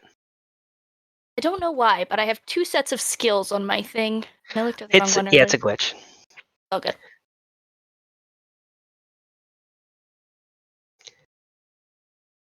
It's been 20 years since everything fell apart. The previous generation was scarred by what happened. You were scarred. She looks at Swords, who shoots her just the biggest death glare. You were scarred, Raref. Aubrey, you were scarred. Hacky, you were scarred. You've known the horrors of what those aberrations can do. You know what it's like to lose your homes. And for 20 years, my generation, the ones who don't remember, have been told stories of how great it once was. What the glory it used to command, about what we used to be.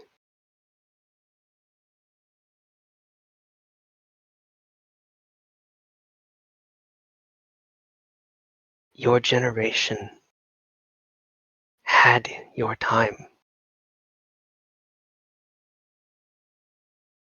But it's my generation's turn to take their chance at their glory.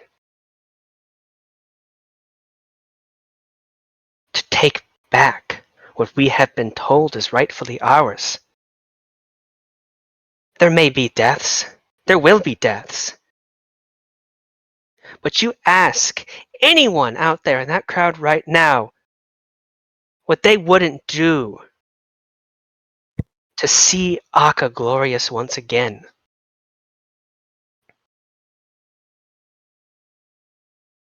They may think of Odyssey as their home, but this is not our home.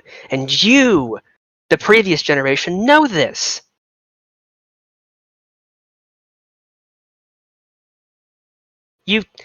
You tell us that Akka is our home, and then when we want to take it, you say Odyssey is our home. Well, which is it?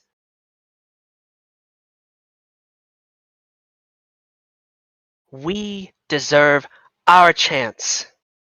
This is our time. If the 4 of you wish to sit here in this council chamber and spend the rest of your lives until you're old and gray on this floating city, then be my guest. But I, Dal Marbleback, ancestor of one of the greatest people our civilization has ever known, am going to march out those doors, and I'm going to tell the people that we are going to take what is rightfully ours once again. And if you want to be in the way, we'll see how long you last. I motion a vote that we go to war.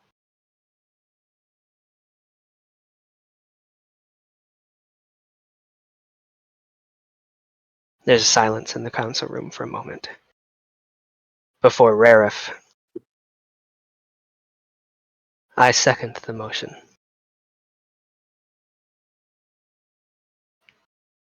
Can I do something? What do you want to do? I'm gonna cast Detect Thoughts. Ooh. Who are you casting Detect Thoughts on? I was gonna do it. I'm trying to. So Idel already said it, or huh? Do you want to do everyone? You can technically do it as an action to everyone. Get their service thoughts. Yeah. I'm just trying to go. I'm trying to get like a sweet mailing on Counselor of Coin, just to see, Okay. just to hear what he's saying first, and Aubrey. Haki is thinking. He's already running numbers in his head about what this would mean. His mind isn't even focused on whether saying yes or no, so it's hard to tell. But the fact that he's already crunching numbers in his head probably means that he anticipates what's likely to come. Mm-mm. Aubrey is you can see he's thinking of home. He's thinking of what you can see as a small village with 2 smiling faces, an older man and a woman. Idal is thinking, finally, I can step out of his shadow and be the greatest Marbleback of all.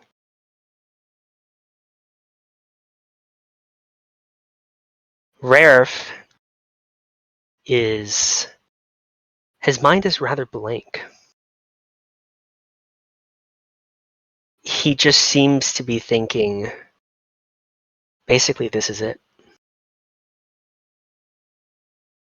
That's all. He's kind of calm and serene in a weird way.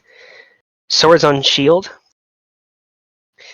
You see a scene in his head of a crying Aarakocra who seems rather young, maybe teenager, maybe early preteens, crying, tears down their face, snot coming from their beak, as their eyeball is pushed out of their face as a tentacle comes out, being drug away, and you see a hand reaching towards them, screaming at the top of their lungs, trying to grab them. But one by one, Idal, I vote in favor. Swords on shields, I vote against. Aubrey, I vote in favor. Raref, I vote in favor. And Haki, He looks across the table at you with an expression that basically says, I hope you know what you're doing. I vote in favor. Idal stands up. Then war it is. And that's what we'll call the session. Let's go. Azrael was just like Oh, calm, cool, and collected in his head. He's like, let's fucking go! Let's go! We fucking did it, boys!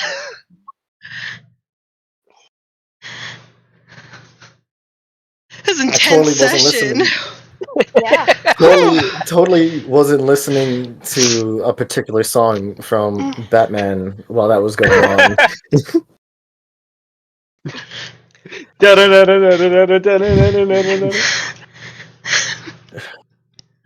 Meanwhile, yeah. Varian no longer wants to speak to half the party. We're gonna have a fight when we get back. Don't worry, No. we're not jumping right into the war. There's missed preparations the city Oh. needs to do. Oh, I'm sure, but there's gonna be a Yeah. fight next session. Oh, no, there's not. But yeah, Yes, there is. to war it is. To war. It's a war it is.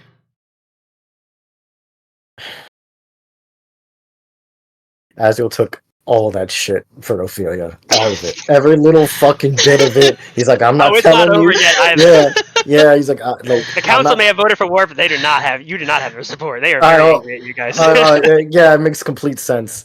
He's just like, I'm gonna take fucking all of this shit. I wasn't even there. I don't care. It's my fault. I didn't communicate properly.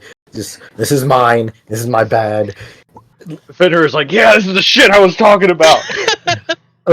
His immediate thing is, I gotta get to these two and tell them don't say shit.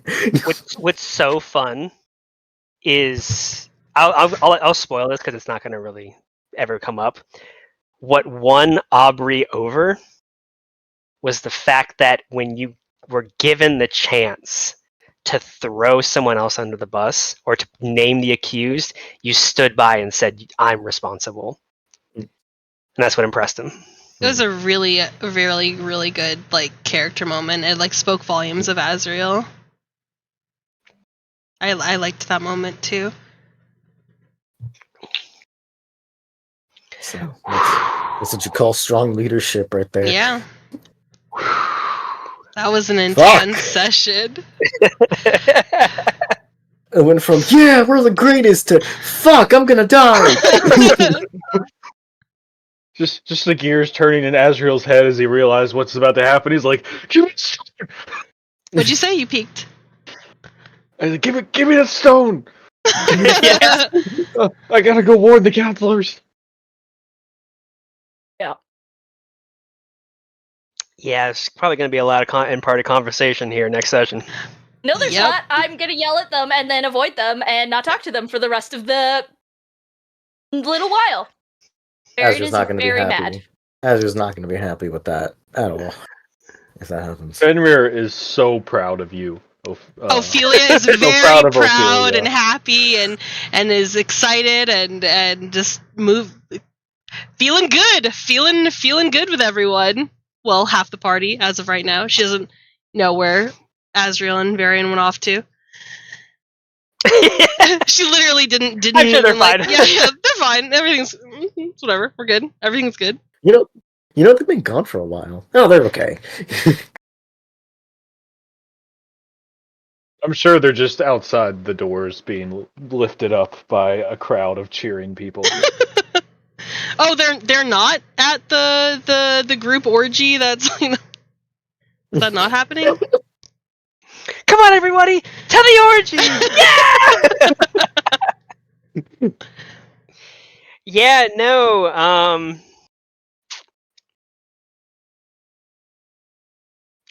I think I really think Swords on Shield said it best. They don't know what war is. Yeah. Well, they're about to know. Mm-hmm.